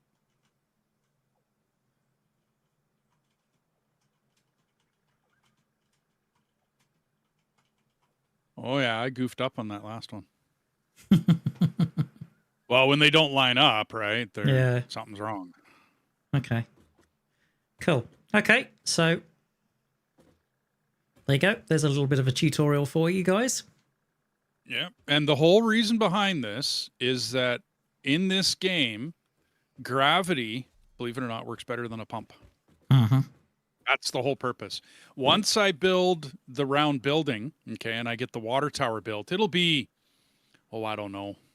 I'll probably go up 10 4-meter foundations. I'll probably go 10 high on it just to make it look like a round building. And then I'll put up top or something on it. I don't know. I'll make it look good, whatever it is. And then from there, you pump water up to the storage containers. And then gravity takes care of bringing it down. Gotcha. And for whatever reason, and once it was shown to me that this works better when it's gravity, I had to actually agree. I tested it out on a couple of builds and whatnot, and I have to agree. It seems to be more stable. You can survive a power outage with a water tower. Okay. It's a lot of potential energy up there, right? Meaning that if you have enough storages up on top of the water tower and something goes wrong with your electrical, right, and you blow a circuit and all the rest, you can have, at the very least, you have water. Whereas if you're like right now, I'm pumping it from the bottom and I'm pumping it up top, right, to take care of those 12. And that's cool. That works. But when you're talking about a huge power plant, 50 or 60 or 70 coal generated power plant, that's a lot of water. And if you ever run out of energy, you ever run out of power, you blow a circuit or whatever, the water tower will actually keep running for quite a long time. Because then it's down to how much storage you have up there. How much water storage you have up on the top of the tower. Of course, your coal is going to run out. But if you build storages before it goes into your, then into your power plant, then you can actually totally run out of power, blow a circuit completely, and the storage will empty, the belts will keep running, the water will keep running, and you will continue to have power all the way through a power shortage. Okay. Cool. That's the general use of it personally. Like, that's where my thinking comes in, that I want it to be I want it to run. Like Mm-hmm. I don't want to have to. And then they gave us that other circuit, that switch, Mm. right? That allows you to separate your circuits and have basically blowable fuses. Okay, well, this was a workaround to get away from blowable fuses. Okay, got you. Yeah, this was my workaround. This was my, oh, okay. And then the guy that showed it to me that was his purpose behind it as well. He was like, no, because this way you don't need this and this and that. And when he said it to me, I'm like, wow, never thought of that. You know what I mean? Like, just never. It didn't dawn on me that could be what I could do and how I could do it. Okay, so what are we up to? Right, so the one thing I need to do is the last iron ore here. I need to move. So you can see there's another bus for coal here on the right. Yeah. So I need to move that so it's on this bus, but I need to do it so it's coal, iron, coal, iron. So are you going to use both of these irons to do that? Well, at the moment, I'm just going to use the one. I'm just going to use this because at the moment I've got 3 irons. At the moment, I've got 2 of them turning towards smelters to make ingots. And then I'm going to get the third one to go basically onwards towards the foundry. Okay, well, you can run on an MK3 belt, right? Bringing in 270. Mm-hmm. You can, and these iron are max 240s on a MK3. Yeah, right? Because I do believe that's what they are up the line. I don't recall. it will and be. I never belt balanced any of your systems, and I probably should have. Right. Okay. So yeah, it is max 240 at the moment, but we could always overclock a Mark II slightly to get the 270. Because obviously, when you get to Mark IIIs, you'll get the 270 limit. So then it means you'll actually get 270 ingot out. Well, at 240, we'll just go by that, right? Because you can run 5.3, but 5. So you can have 5 foundries running off of 1 coal, 1 iron. Yeah. Which is commonly the way I do it. Is I'll run 5. Well, because technically 270, if you got it managed to overclock, you could run 6. Absolutely, yeah. Because that's what I'm planning to do. Okay. Is basically go on a slug hunt, basically unlock Mark II, well, get the Mark MK3s, go on a slug hunt, and then basically get 270 coal, 270 iron, 6 foundries, job done. Gotcha. There you go. Then we could raise one of the coal belts, because you want it iron, coal, right? Yeah, so we need to raise this. So what I need to do is, I'm going to get rid of this one. Because that's going to be an iron belt.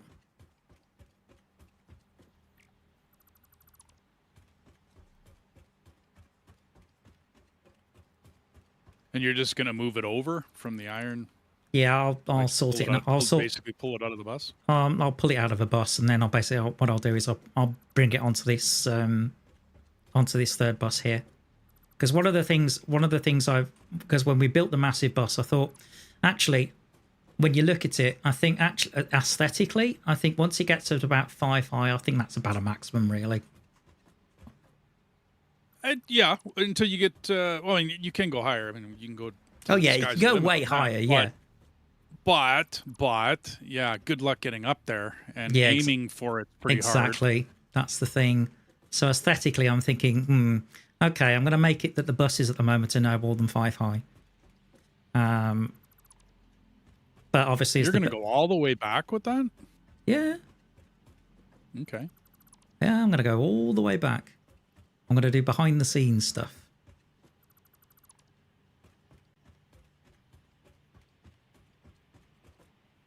Now, are you just going to raise that one coal line 1 level, and then so like you say, bring it coal, iron, coal, iron? So the coal's going to go up 1 level, but then obviously I'm going to bring iron in between it.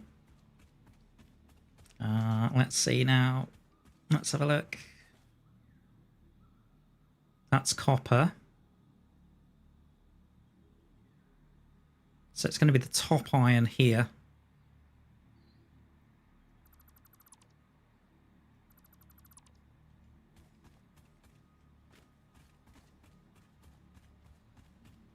So this, yeah, this top iron here. Sorry, I'm looking at it. I'm looking at it. I suppose what I like to do with belt work like this is kind of behind the scenes. It still looks a bit of a mess, but once it comes towards the factory, it actually looks neat. No, I get you. Yeah, I know it's a bit fussy. No. At least you. No. You have to be fussy. If you're not, your factory ends up being really messy later on. So I'd rather fuss about early. Yeah. Than fuss about late. Yeah, fair enough. Okay. At least you admitted it. That yes, it's fussy. No, but I've been non-fussy. You know what I mean? Yeah. And then what ends up happening is you look back at your creation of what you built, Yeah. and it's this spaghetti madness mess, which is what like my playthrough of Tectonica is looking like right now. Yeah. Because I don't know what I'm doing in that game. Like I don't know my recipes. I don't know my flow. I know nothing, right? Because I just started playing the game. Like I didn't research. I didn't nothing. I just booted it up and went. Okay, well, when it comes down to that, well, I don't know where I'm going. I don't know what I'm doing. And so I end up with spaghetti madness. Let me ask you something. When it comes to coal, is it worth having a belt of coal head off with the sulfur towards the constructors? Because I'm thinking maybe because I know it makes explosives and that kind of stuff. Well, okay, and you need ammunition for the gun. Mm-hmm. So when you're doing your thinking, personally, I just work it into my thinking that I'm going to need X amount, because once all your nobelisks are made and once your ammo bin is full, you really only create enough to fill the mall bin back up again. Like you're not constantly producing stuff. Yeah. As far as ammunition and well, any of your fireworks go, right? Like your nobelisks or your. So I just factored in, like you're saying, you want 6 running. Okay. So only run 5, which is why I run 5. That's where I'll run 5, and then I know I'm not using all my coal when I do all my calculations. Like the power plant is 7.14 compacted coal per minute. Yeah. Okay, well, I just calculate to 7.5. You know, my numbers are always over. Gotcha. Which I'm fine with. Yeah, I'm fine with my numbers always being over. I'm trying to run lines back here. I just had to fill up with more. Okay, that's fine. Let's see. So I'm going to put that one over there then. So I'm planning it back here now. Which means let's bring your window back up. Look.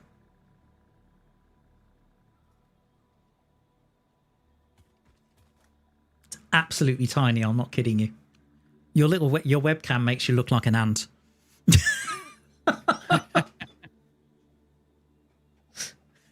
It's almost like a preview window.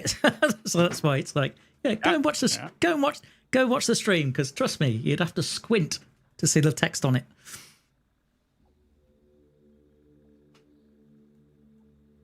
Right. Okay. I think with webcam feed, it might be a case of actually bringing it into OBS in a different way. But if we did it that way, if we just did that, let's see now. So okay, so the top right. So I've taken the top coal now. That's gone. That's the other problem with obviously the belts are going to be loaded with material that you don't want instead of the material that you do want.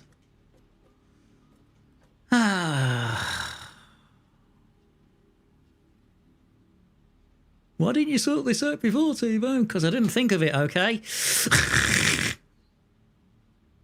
Oh no, you never think of this stuff beforehand. This is always I have found that factories are very, very modular in my, you know what I mean? Like I plan on this. It's always a work in progress. I think you find, you know, you always end up sort of tearing bits down and bringing bits in and all that kind of stuff. So yeah, okay. So right, so we now have. So I'm going to end up with sulfur and coal coming in on one bus. Okay, good. Then you've got all of the metals. That's fine. But then you're going to have a dedicated steel bus, as it were. So to do that, so I'm just figuring this out now. What needs to go?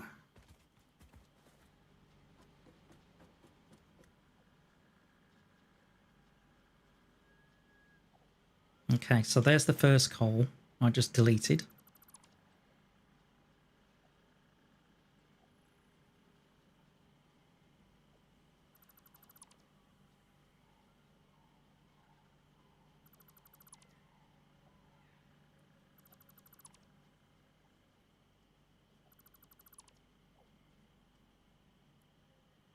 Sometimes when I'm building conveyor belts, it feels like I'm building a railway.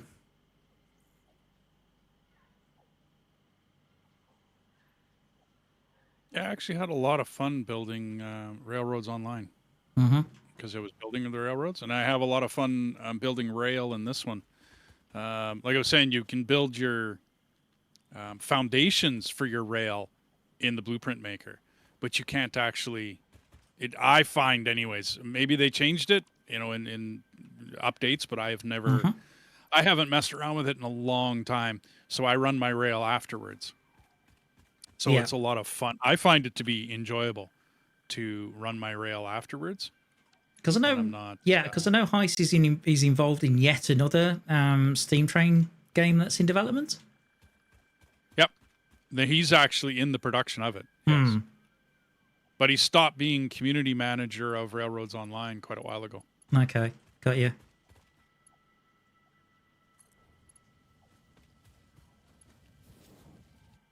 And I ran out of reinforced iron plate.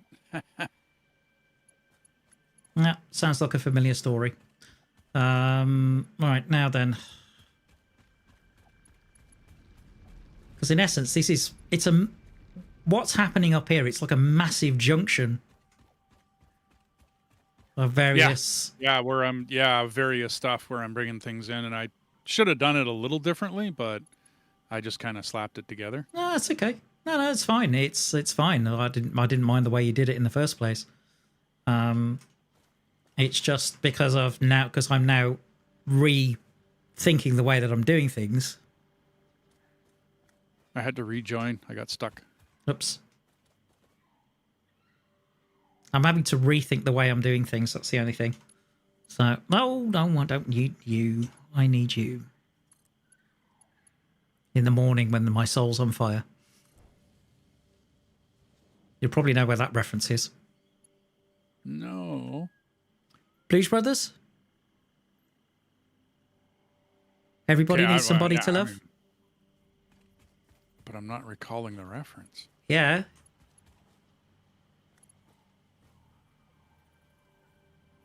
Yeah, it's there. It's one of the lyrics.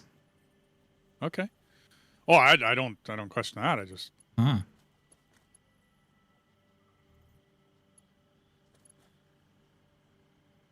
It's in the first sort of I need you bit. I'm missing iron plate. Darn it. Right, okay. Time to do my James Bond. Get my parachute out. And we are all out of reinforced iron plate. Okay, that's back to the starter then. I mean, we can use iron plate for now, at least to get it going, I suppose. But, what's in here? Ooh. It's quite a bit of stuff. Yeah, I had to destroy my but I had to destroy my truck Okay. and That's all right. It was all goofed up. That's all right. You can. There's plenty of fuel still left. Do you want to go and do a shopping run then? Yep. Okay. I'll see you in a bit. So, I've got a truck driver doing the trucking. That sounds perfect. Sounds like a good deal. Yeah. Not exactly a trucking convoy, but never mind.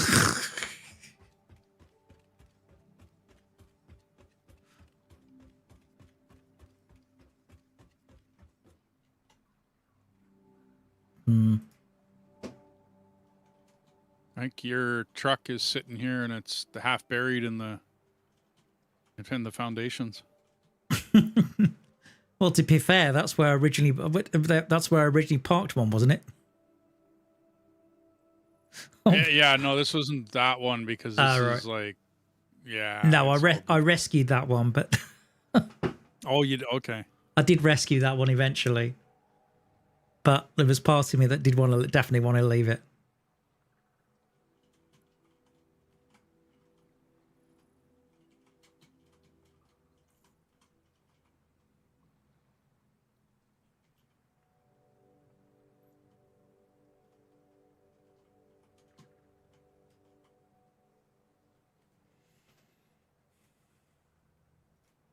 Right, okay. Now, let's see.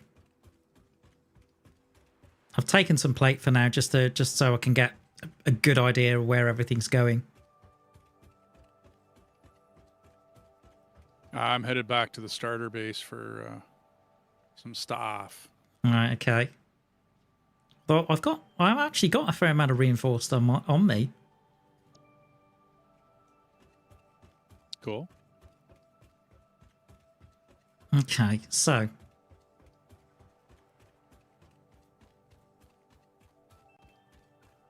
Okay, so we need coal. Right.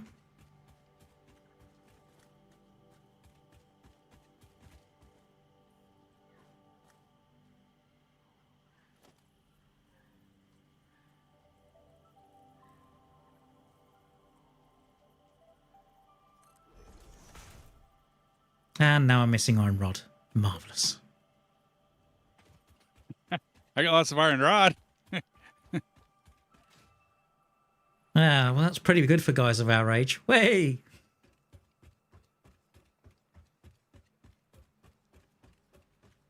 Nothing wrong with having a bit of iron rod. Sorry, was that too blue? Was that too rude? I didn't hear a thing. No, neither did I. I'll tell you something, there's got to be people coming to your stream and will go, what the heck? WTF. Well, that's British comedy all over. Yep. Yeah, you've only got to look at the Carry On movies. Infamy. Well, I think everybody knows you're British. You just got to hear you talk and Yeah, pretty much. Although at least I don't have a strong Birmingham accent, otherwise you wouldn't have a chance.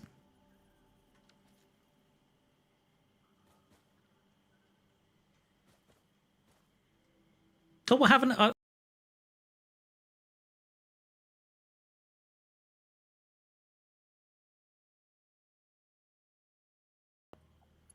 Let's say you were a little patchy.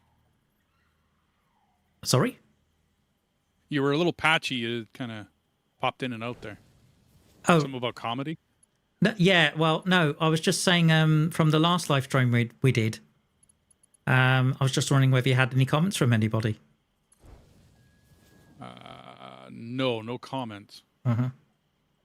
Certainly positively. I did get probably all in told, I think I got almost 100 views on it, though. Okay, yeah, I got about 140 on mine, so. See, we're better together. There you go. Kind of reminds me, there's an old advert. And it's a husband and wife. And, they're basically, they're filming it and basically the husband's giving these different comments at the camera, and basically you can hear what the wife is thinking, and the wife is thinking all sorts of stuff, like, you know, for example, the husband saying things like, "We want to do some decorating," and she's saying, "I just want to forget the decorating and go on holiday to Spain," all this kind of stuff. And it just gets, because it's like a different insurance company, it gets to the end where he says, "We want to be having a baby," and she looks at him horrified. We? Who's this we, Kimazari? I'd love to find it. I want to be digging the garden. You know, he's talking about domestic things like that, and she's going, I want to screw the garden. I want to have a new car, or yeah. In other words, he doesn't have a clue, which is no, but he's very mundane in his outlook, where she's far more ambitious and, you know, wants to perhaps live a little bit more. Oh, of course. That's how they're trying to paint women and men these days. Although I think some commercials, they have a nasty habit of painting men as being completely stupid. That's what's trying to get fed down everyone's throat these days. I'm thinking, what? No, I'm sorry, I'm not a half-witted incompetent. Oh, it's not that there isn't half-witted incompetent men out there. Oh yes, of course there there also is half-witted incompetent women. Mm. It's not like it's just a one-sided thing. Nope, certainly not. No, but it does seem to be a bit of a, when it comes to advertising, it does seem to be a bit of a one-trick pony, as it were. Yep. No, I'm sorry. Considering what my IQ is, I don't. So how far down? These go down right to the end. This steel bus. Yeah. So if you look at the iron coal. Yeah. So the iron coal will go right to the end. If you look where there's going to be a foundry. So you've got loads of smelters, and right at the end you'll see some foundries. Which I've put 6 in for now. Because I will do some overclocking. Where's the coal?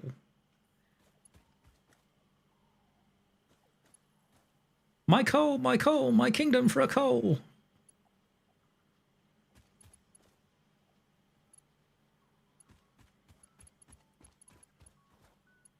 I think if you're English, you might know where that quote comes from, or my kingdom for something. Yeah, I think it was King Richard, and it was the Battle of Bosworth Field, and there's one point where he actually says, a horse, a kingdom for my horse."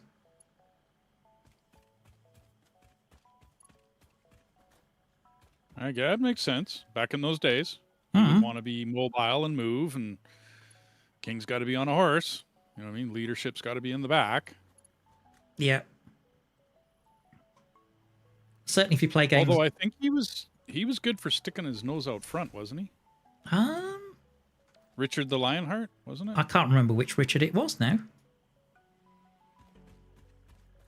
Because we've had several Richards. We've had several Richards. I'd be hard pressed to tell you all of our prime ministers we've had. I mean, other than the ones I've been alive for. So I wouldn't know British monarchy if I tried. Well, I'd be the same with Canadian prime ministers. I would be better knowing about, obviously, British prime ministers, and weirdly American presidents more than anything. Well, the ones I've been alive for, and the ones that have made, you know, some decent changes in their, whatchamacallit, like whether I liked them or not, right? And I mean, who could ever forget Margaret Thatcher? You know, right? Like, there's lots of that kind of thing around the. But the set up the bottom 2 first, by the way. Okay. Well, the steel. The bottom 2 are already hooked into the steel. Yeah. So the steel. Yeah. So I've got. Yeah. That's because so I've got a bus now with steel coming. I'm just going to get the coal now. On top. I'm just going to get some coal sprinklings for you. Well, coal's running. The bottom belt is running just fine. Oh, well, it's about to run steel. The bottom belt? Yeah. Eventually, it'll change from coal to steel. Okay. Well, I've it's doable. Yeah. I'm changing the... I've changed the... Oh, it's running. I see. Okay, I see the iron coming in now. Yeah. Because I'm just looking at the way the belts are.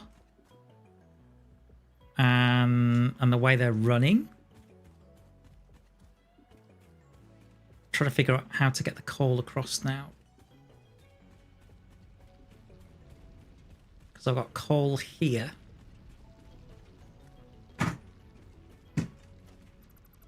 Yeah, it is. It's like building a massive rail junction. Hang on.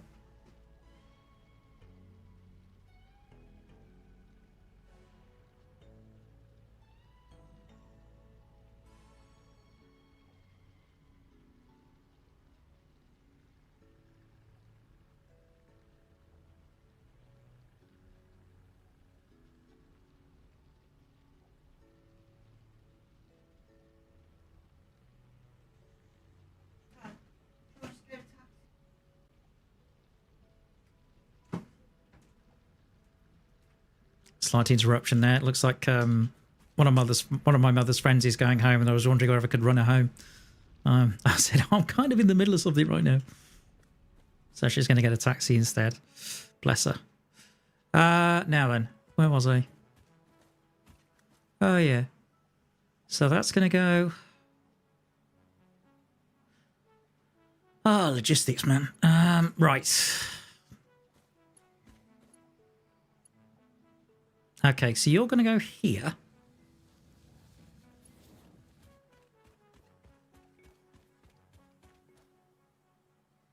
Yeah. This belt system, I mean, if you saw it, it is like running a... It is like different tracks coming in into a massive station. Yep. And trying to make it that the belts don't cross each other. Or don't collide with each other when you do it as you're doing it. Okay, so the coal goes here. Right, okay. Right, so if the coal goes here, then it's going to go here. And I don't need this.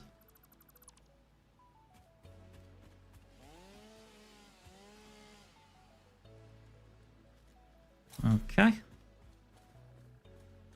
So now you're 4 belts high all the way back into the base. All the way to here.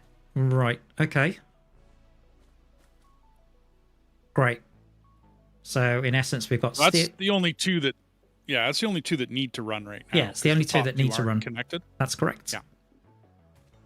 That's it. But you can see what I mean when you come up here. It's... Yeah, it's a bit of a mess up here, yeah. I could have organized it a little bit better. I'm sure you could. When I came up with stuff. But I figured we were just doing the one bus idea. And yeah, I just went with that. Mm-hmm. Okay, well, we've got... Okay, so we've got that, now then. So I've got the remaining iron. So I'm just checking the other belts are going to run. Okay, so there's a second coal that's currently disconnected at the moment. That's got to get to there. And hopefully when it crosses over... Yeah, but the thing is, it might look a mess, but the one thing about it is none of these belts actually collide with each other. Yeah, I'm one for not wanting any clipping myself. They don't clip. And I see what you mean. I mean, if you're going to want coal up top or here, right? Mm-hmm. Okay, so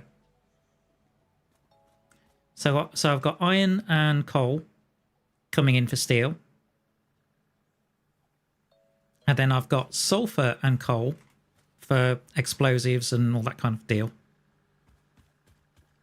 Then I've got, let's see, so there's 3 iron, isn't there?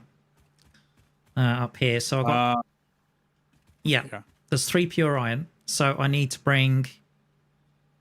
This is the... Is this the second iron here? I think it is. So I need to get the second iron now onto the second belt. Here. And then the copper above it. Which I think...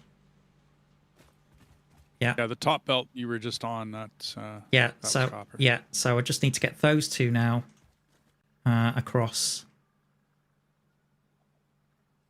Okay. So this one to where am I? Oh, I see. Yeah, got it. Okay, so this has got to go down. No, not you.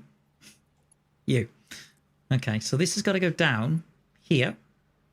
No, here. Like that. And then you have then got to go here to here like that. And then I can get rid of you. Ta-da! Done. All I need to do then is just bring this coal down with the sulfur. That's it. Sorted. Hooray! How's that for the price of fish? I don't know. We'll see when we're getting the right commodities down the wrong line. I mean the wrong line down the right commodities. I mean the Is this the bit where you tell me you had one job, Tbow?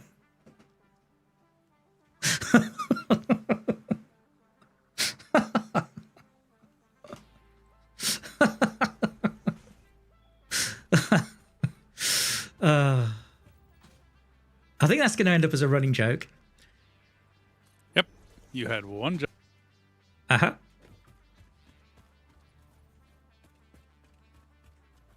We'll see how this works. I got to clear out this coal line because you got iron coming down it.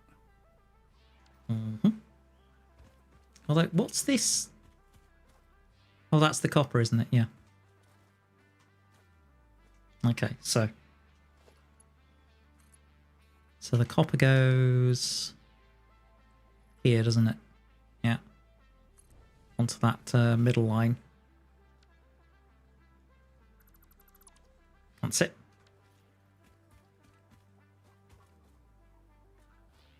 So it may look a mess back here, but by the time as it comes into the sort of the main scene, it actually looks quite neat.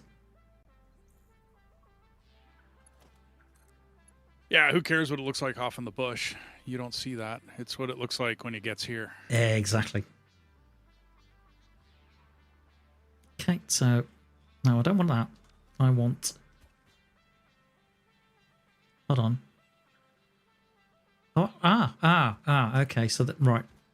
Sorry, there's a belt that I don't need now because I'm obviously running that top steel belt here somewhere else. Okay. Well, this is fun, isn't it, ladies and gentlemen? Okay, so then that copper... Hold on. So I should now have steel... I should have iron, copper on that bus. That's right. That's what should happen.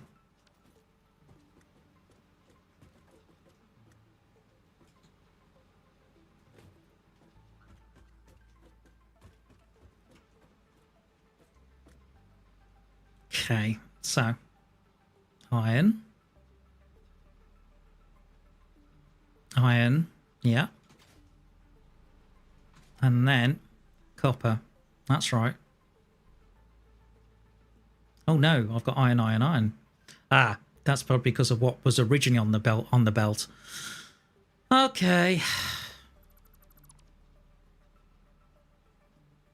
All right. Thanks, Rod. Good to see you. Have a good night. Yeah, have a good night, Rod.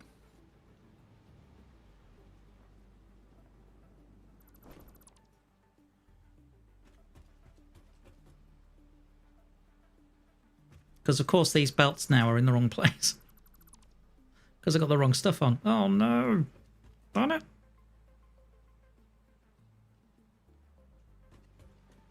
Yeah, those top two belts I need to take out. Alright, okay. I need to make sure I'm not overloaded with ore and that kind of stuff. Otherwise I'm going to end up leaving plastic containers all over the place. And not from dying for a change. Okay. How are you getting on? Well, everything's running. I'm just gonna make 3 steel beam makers, destroy them, and put them, you know what I mean, where you had plans on doing it. I'm just throwing them up to get it started. Okay. And to cool. get MK3s going. Yeah, no problem.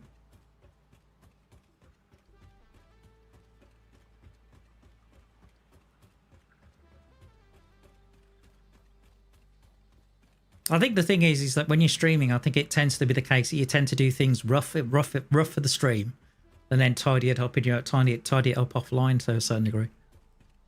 Yeah. Right, okay. So I should have. Yeah. So it's going to be those top 2 there.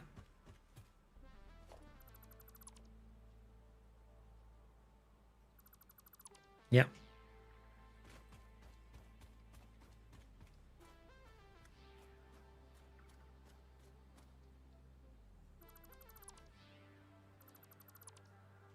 Okay. I think my aim at this point is to try and get the objective for advanced steel.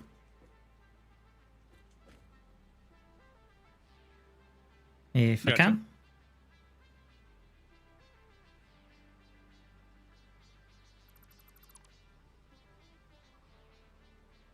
Okay, so it's going to be iron, copper.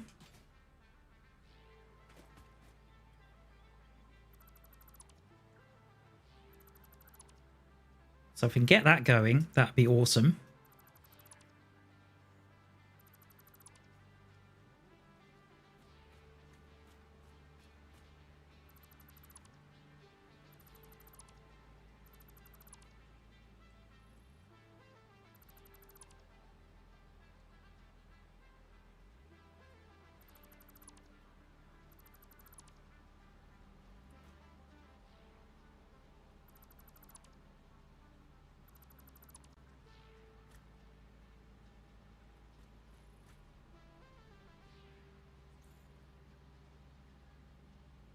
Are you gonna have stuff running down the top 2 lines of the steel bus? Right. So the Or bus. is that in any? Just wondering if that's an anytime soon idea or. Right. Because how do the buses go now? Well, So in you got iron on the bottom and then coal. Yeah. And you can run the top 2 however you wish, to be honest. If you set up the next 6, it doesn't really matter how you set that up.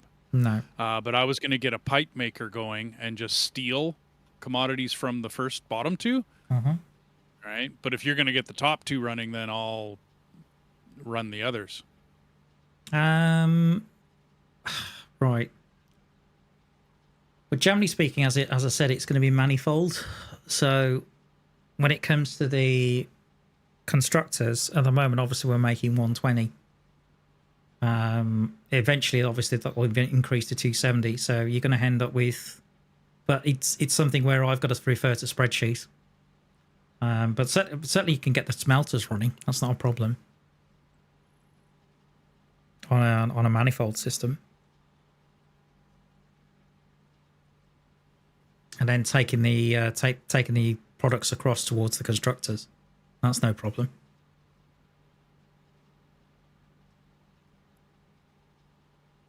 Let's see. What have we got? Yes, no. I wish the game had an easy way of clearing a resource off a belt. apart from dismantle. Demolish the belt, right? Dismantle, and then throw it in the garbage in your inventory. That's the only way of doing it. With it. Seems to be the only way of doing it.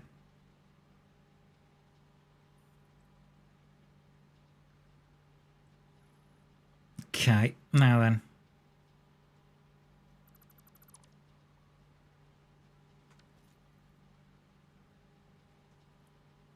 Because in essence, I'm having to do a lot of dismantling on the middle bus in order to get it right.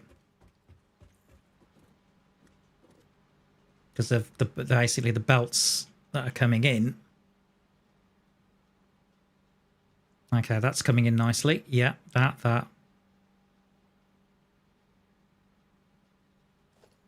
No.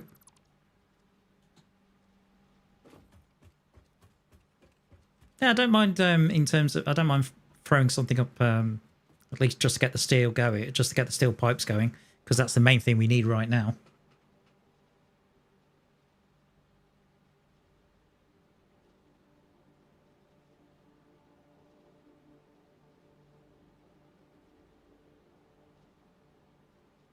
Okay, let's see now. You, no. And no. And then if I come here.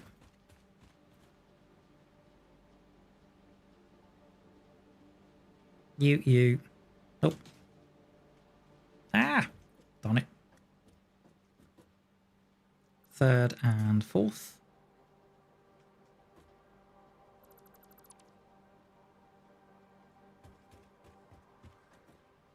That's it. Finally.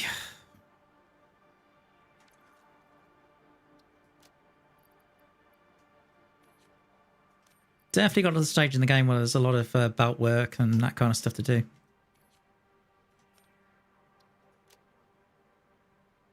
Oh, yeah. Okay.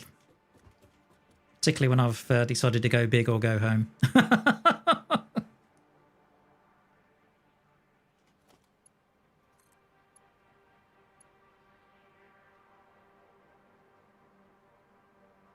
So I'm going to end up with 2 iron lines producing, well, eventually it'll be 240 initially until I do a slug hunt, and it'll be up to 270. And then I'll have copper smelted at also 270 after a slug hunt, once we got Mark 3s. Okay, so that goes here. So yeah, that's it. And then this here, yeah, bye. Does that. This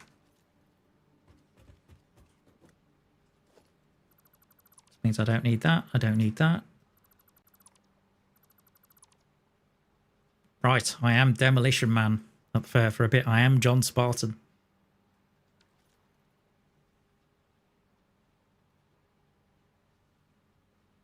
I think it's curious, though, how Demolition Man seems to have predicted quite a few things correctly. Yeah, except for maybe the 3 seashells, but you know. Yeah, I mean, nobody knows how those work. I know there's a lot of theories. Okay, that's weird. I saw which one? I don't know, YouTube or what it was, but they're running joke about the 3 seashells on that set, because nobody really knew what the 3 seashells, like, it was just a joke. That's all it was meant to be, which is fine. That's great, you know, good joke, but yeah.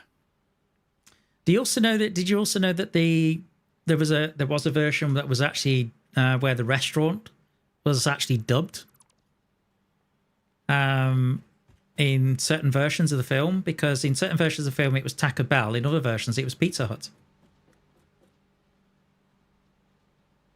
Because they didn't think that an international audience would know what Taco Bell was. Okay, I could see that, I guess.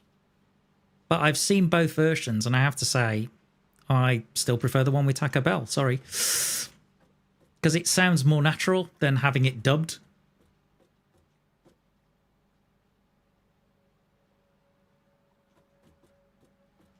Okay, 1, 2, 3. Okay, that's going to be 1. There's 2. Okay. Hang on. I'm getting lost here. 1, 2. Ah, that's why.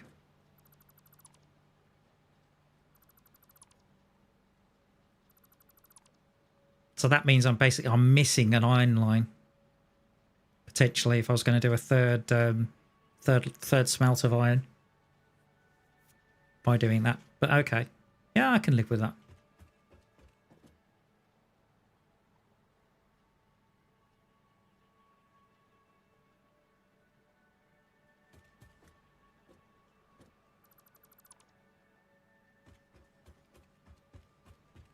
I suppose that's the one thing about it. The way I built it is quite flexible.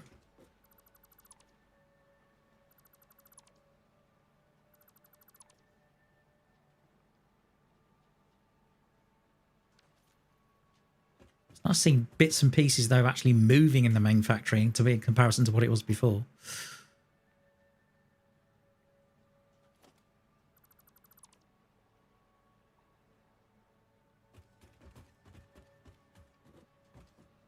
Okay, 1 pipe maker's up. Okay. Good.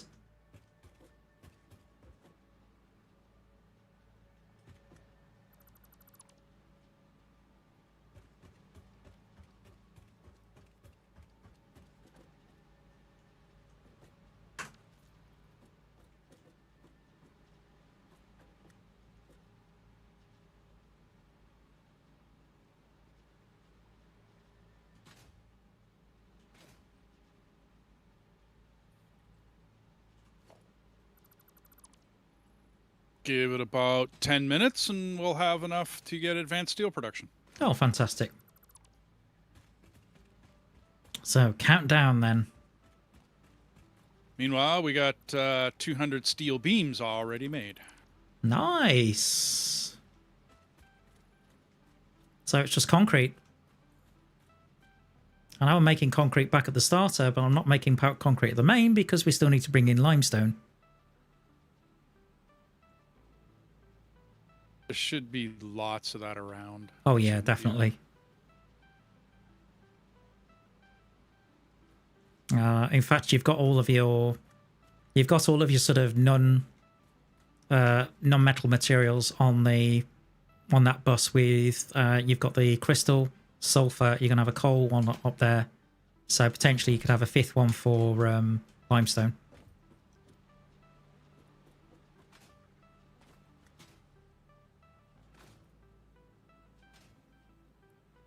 Okay, let's see now. Did you pick up your Blade Runners? I'm glad you reminded me. Because they're in the box.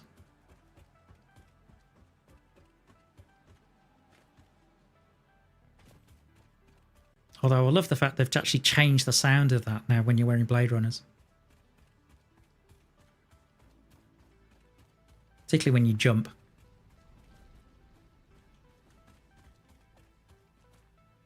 Okay, coal. Okay, let's start with this one.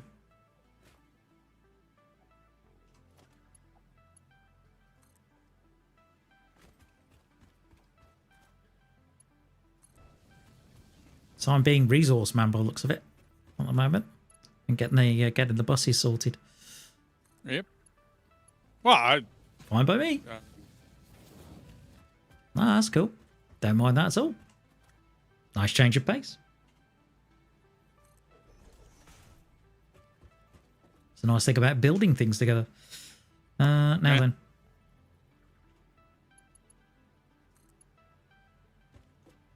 Because at some point, yes, I do need to. I definitely need to refer to spreadsheet. Yeah. As it were.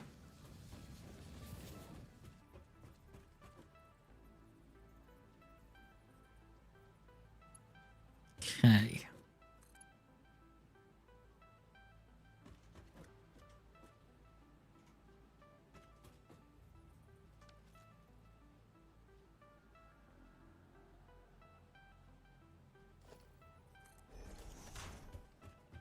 I'm pretty much just waiting for pipe. A very noble goal, if you ask me. Well, then I'm waiting for steel beam, which is going to take a long time for steel beam to come through. Is it just steel beams? I thought it was encased industrial that you need for Mark III. No, just steel beam. Oh, really? Encased industrial beams are Mark IV. Oh, right. Yeah. And I personally don't go for Mark IV right away. Interesting. They're extremely expensive. It's like reinforced iron plate takes a bit to make. You know what I mean? Because you gotta make the plates, and then you gotta put the two of them together and make reinforced iron plate. Yeah. Whereas if you just jump to steel right away, it's one steel beam for one section of our Mark III. Right? Whereas it's a lot more material for the Mark IIs. And then I end up spending all that time redoing all of my Mark II belts that I just spent all that time putting down. Yeah. Which, I mean, it's not that hard, but then you're stuck with a whole bunch of reinforced iron plate, which I usually end up just sinking back in the day or destroying before we had the sinks. Right? So I just got into the habit of going straight for steel and doing MK3s right. I go MK1 right to MK3. Okay. And then because encased industrial beam is about the same headache, because now you're looking at, concrete, steel beam, put that stuff together, get your encased. Now you're looking at the same thing. You're just going to upgrade to Mark Vs fairly soon. I don't know, but yeah, I mean, once I get aluminum production going, you know what I mean? Mark Vs are, and then you're not spending all of that time redoing your factory 2 or 3 times. Like redoing all the belts in your factory 2 or 3 times. So unless you're going to leave your belts alone, right? Like unless once you lay your Mark 1s or 2s or 3 or whatever, you're just going to leave that whole section alone and move on and go, rebuild somewhere else. Yeah. Right. Or build the next somewhere else. Then fine, put down whatever belt you need because you're not going to go back. I always seem to build main factories, like with huge bus lines and large capacities and all the rest of that. It just never made sense to me. So. Okay, fair enough. I guess I don't know whether it seems, I don't know, it seemed perhaps I build a little bit differently. Yep. But, which is fine. It's, whatever. I mean, not massively so, I would say. No. I mean, I'm building a stacked, whatchamacallit, a multi-level, and this is a single level. So yeah, absolutely, they're going to look a lot different. You know what I mean? Because of the way because of the way we're building. Yeah. That doesn't mean like we build differently or whatever. It's. Okay. Good stuff. Right.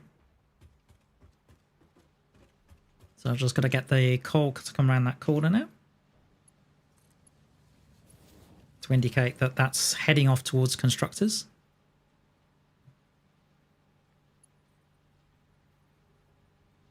Okay, and then I'm going to end up with, this is obviously iron, copper now on the middle.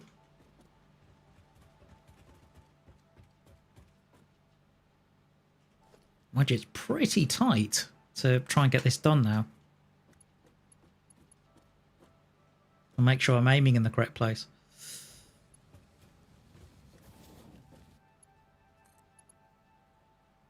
Okay, come down.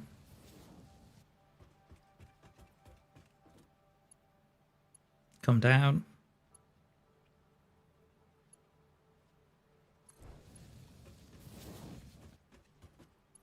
And then down some more. At which point, change the sign.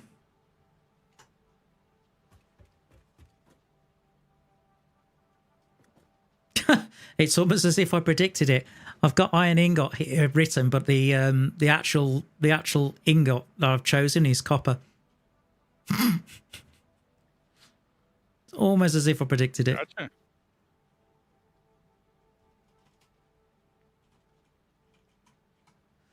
Okay, copper ingot times 270. There we go. Done.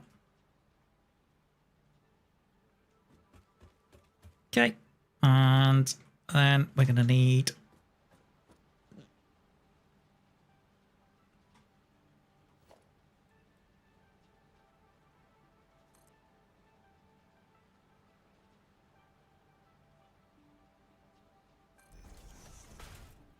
So in essence, the manifold after the foundry and the smelter will run from south to north,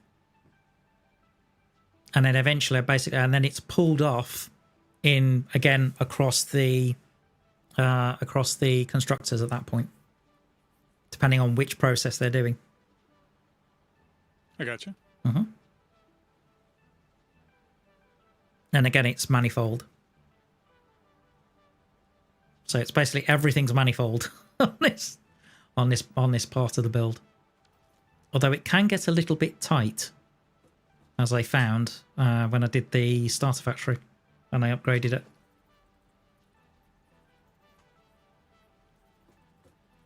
To the point where I'm thinking maybe I should have actually put everything 3 wide rather than 2 wide.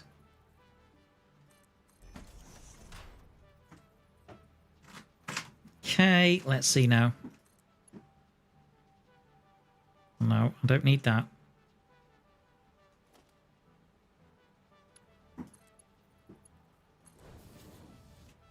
Right, and I need to get rid of that bit.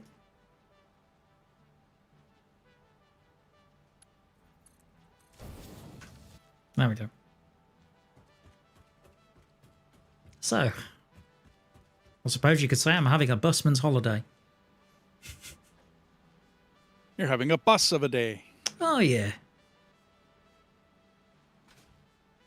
We're all going on a bus of a holiday. No more worries for a week of it too. Okay. Okay, now let's get back to...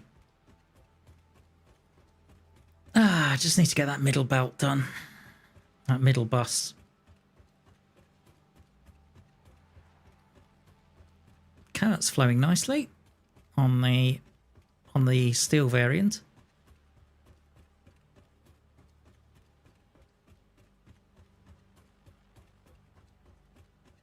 Although finding another pure iron and another pure coal in that direction. Because I saw how far you went to get the coal. That was miles away. Yeah. It's way, way away. Yeah, no kidding. Right, okay, middle. Yeah, I knew if everything else was going to be the power plant, then you needed separate coal because that wasn't going to mesh, not together. Mm-hmm. Yeah. Roger, at least the that plant's coming along nicely by the looks of it. Hey!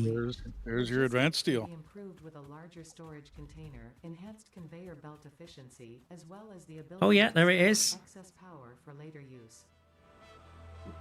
An additional project part can now be constructed. Further progress to the next phase is now possible. Fantastic stuff. Excellent. Nicely done. And the next one is Logistics MK3. It is indeed. Which will be, so in that case, I think that's a very good point to pick it up next week. Good, yeah. I got it all being built. Almost have got all the steel beam. Okay. But with the timer reaching about just after 5 past midnight, I think it's time for me to call it a night. I gotcha. Okay. So in that case, I'm going to wish you a very good night, D. Yeah. Hang on. Let me put this steel away in case you end up coming by here before you save. There. So I put all of the steel back, the steel pipe, the steel beam. Okay, let's see what you've let's see what you've been up to down here. I just tossed it together to get it done. Okay, you're going to cool. change this. Probably. Yeah. A little bit, but you're not too far off. Nope. Like I said, I just tossed it together to get pipe rolling, to get things going. Yeah, that's cool. You know what I mean? And then toss it in 2 chests down here just to be able to get it. All right. Okay. Right. Okay. Well, in that case, I suppose it's time for you to find a suitable plinth, as it were. Well, I'm just going to head back and stand by my truck. It may or may not be. You know what I mean? That way I'm out of the way. Yeah, no problem. Or actually, I'm going to go sit on the hub. Good-o.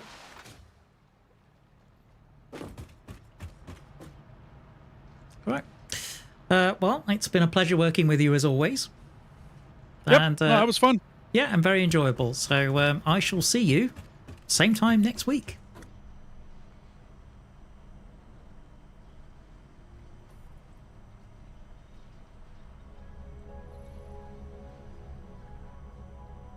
So, ladies and gentlemen, I'm afraid it is that time of night. So what I'm going to do is fade out the game sound, and I am going to hang on just a minute.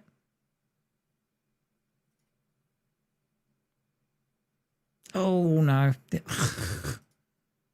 This is where things start going awry. Right, my stream deck's died. That doesn't help. Right,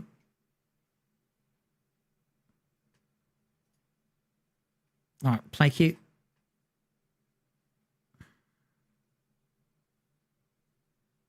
Okay, I'm going to use a slightly different music for tonight's to end.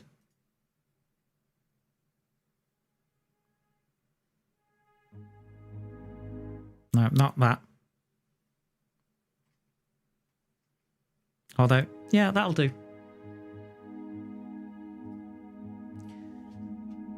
So, ladies and gentlemen, that's been a quite a long stream tonight, but we've got a lot done.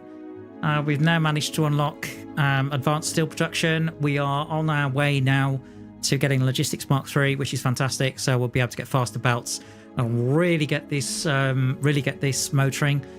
My thanks to D from Dwarf to actually come out and spend time on the stream. It's been a great help, and also I think it's certainly been brilliant to have a good chat and banter back and forward. I'm sure you enjoyed it. But we shall be doing this again, same time next week, 7:30 UK time.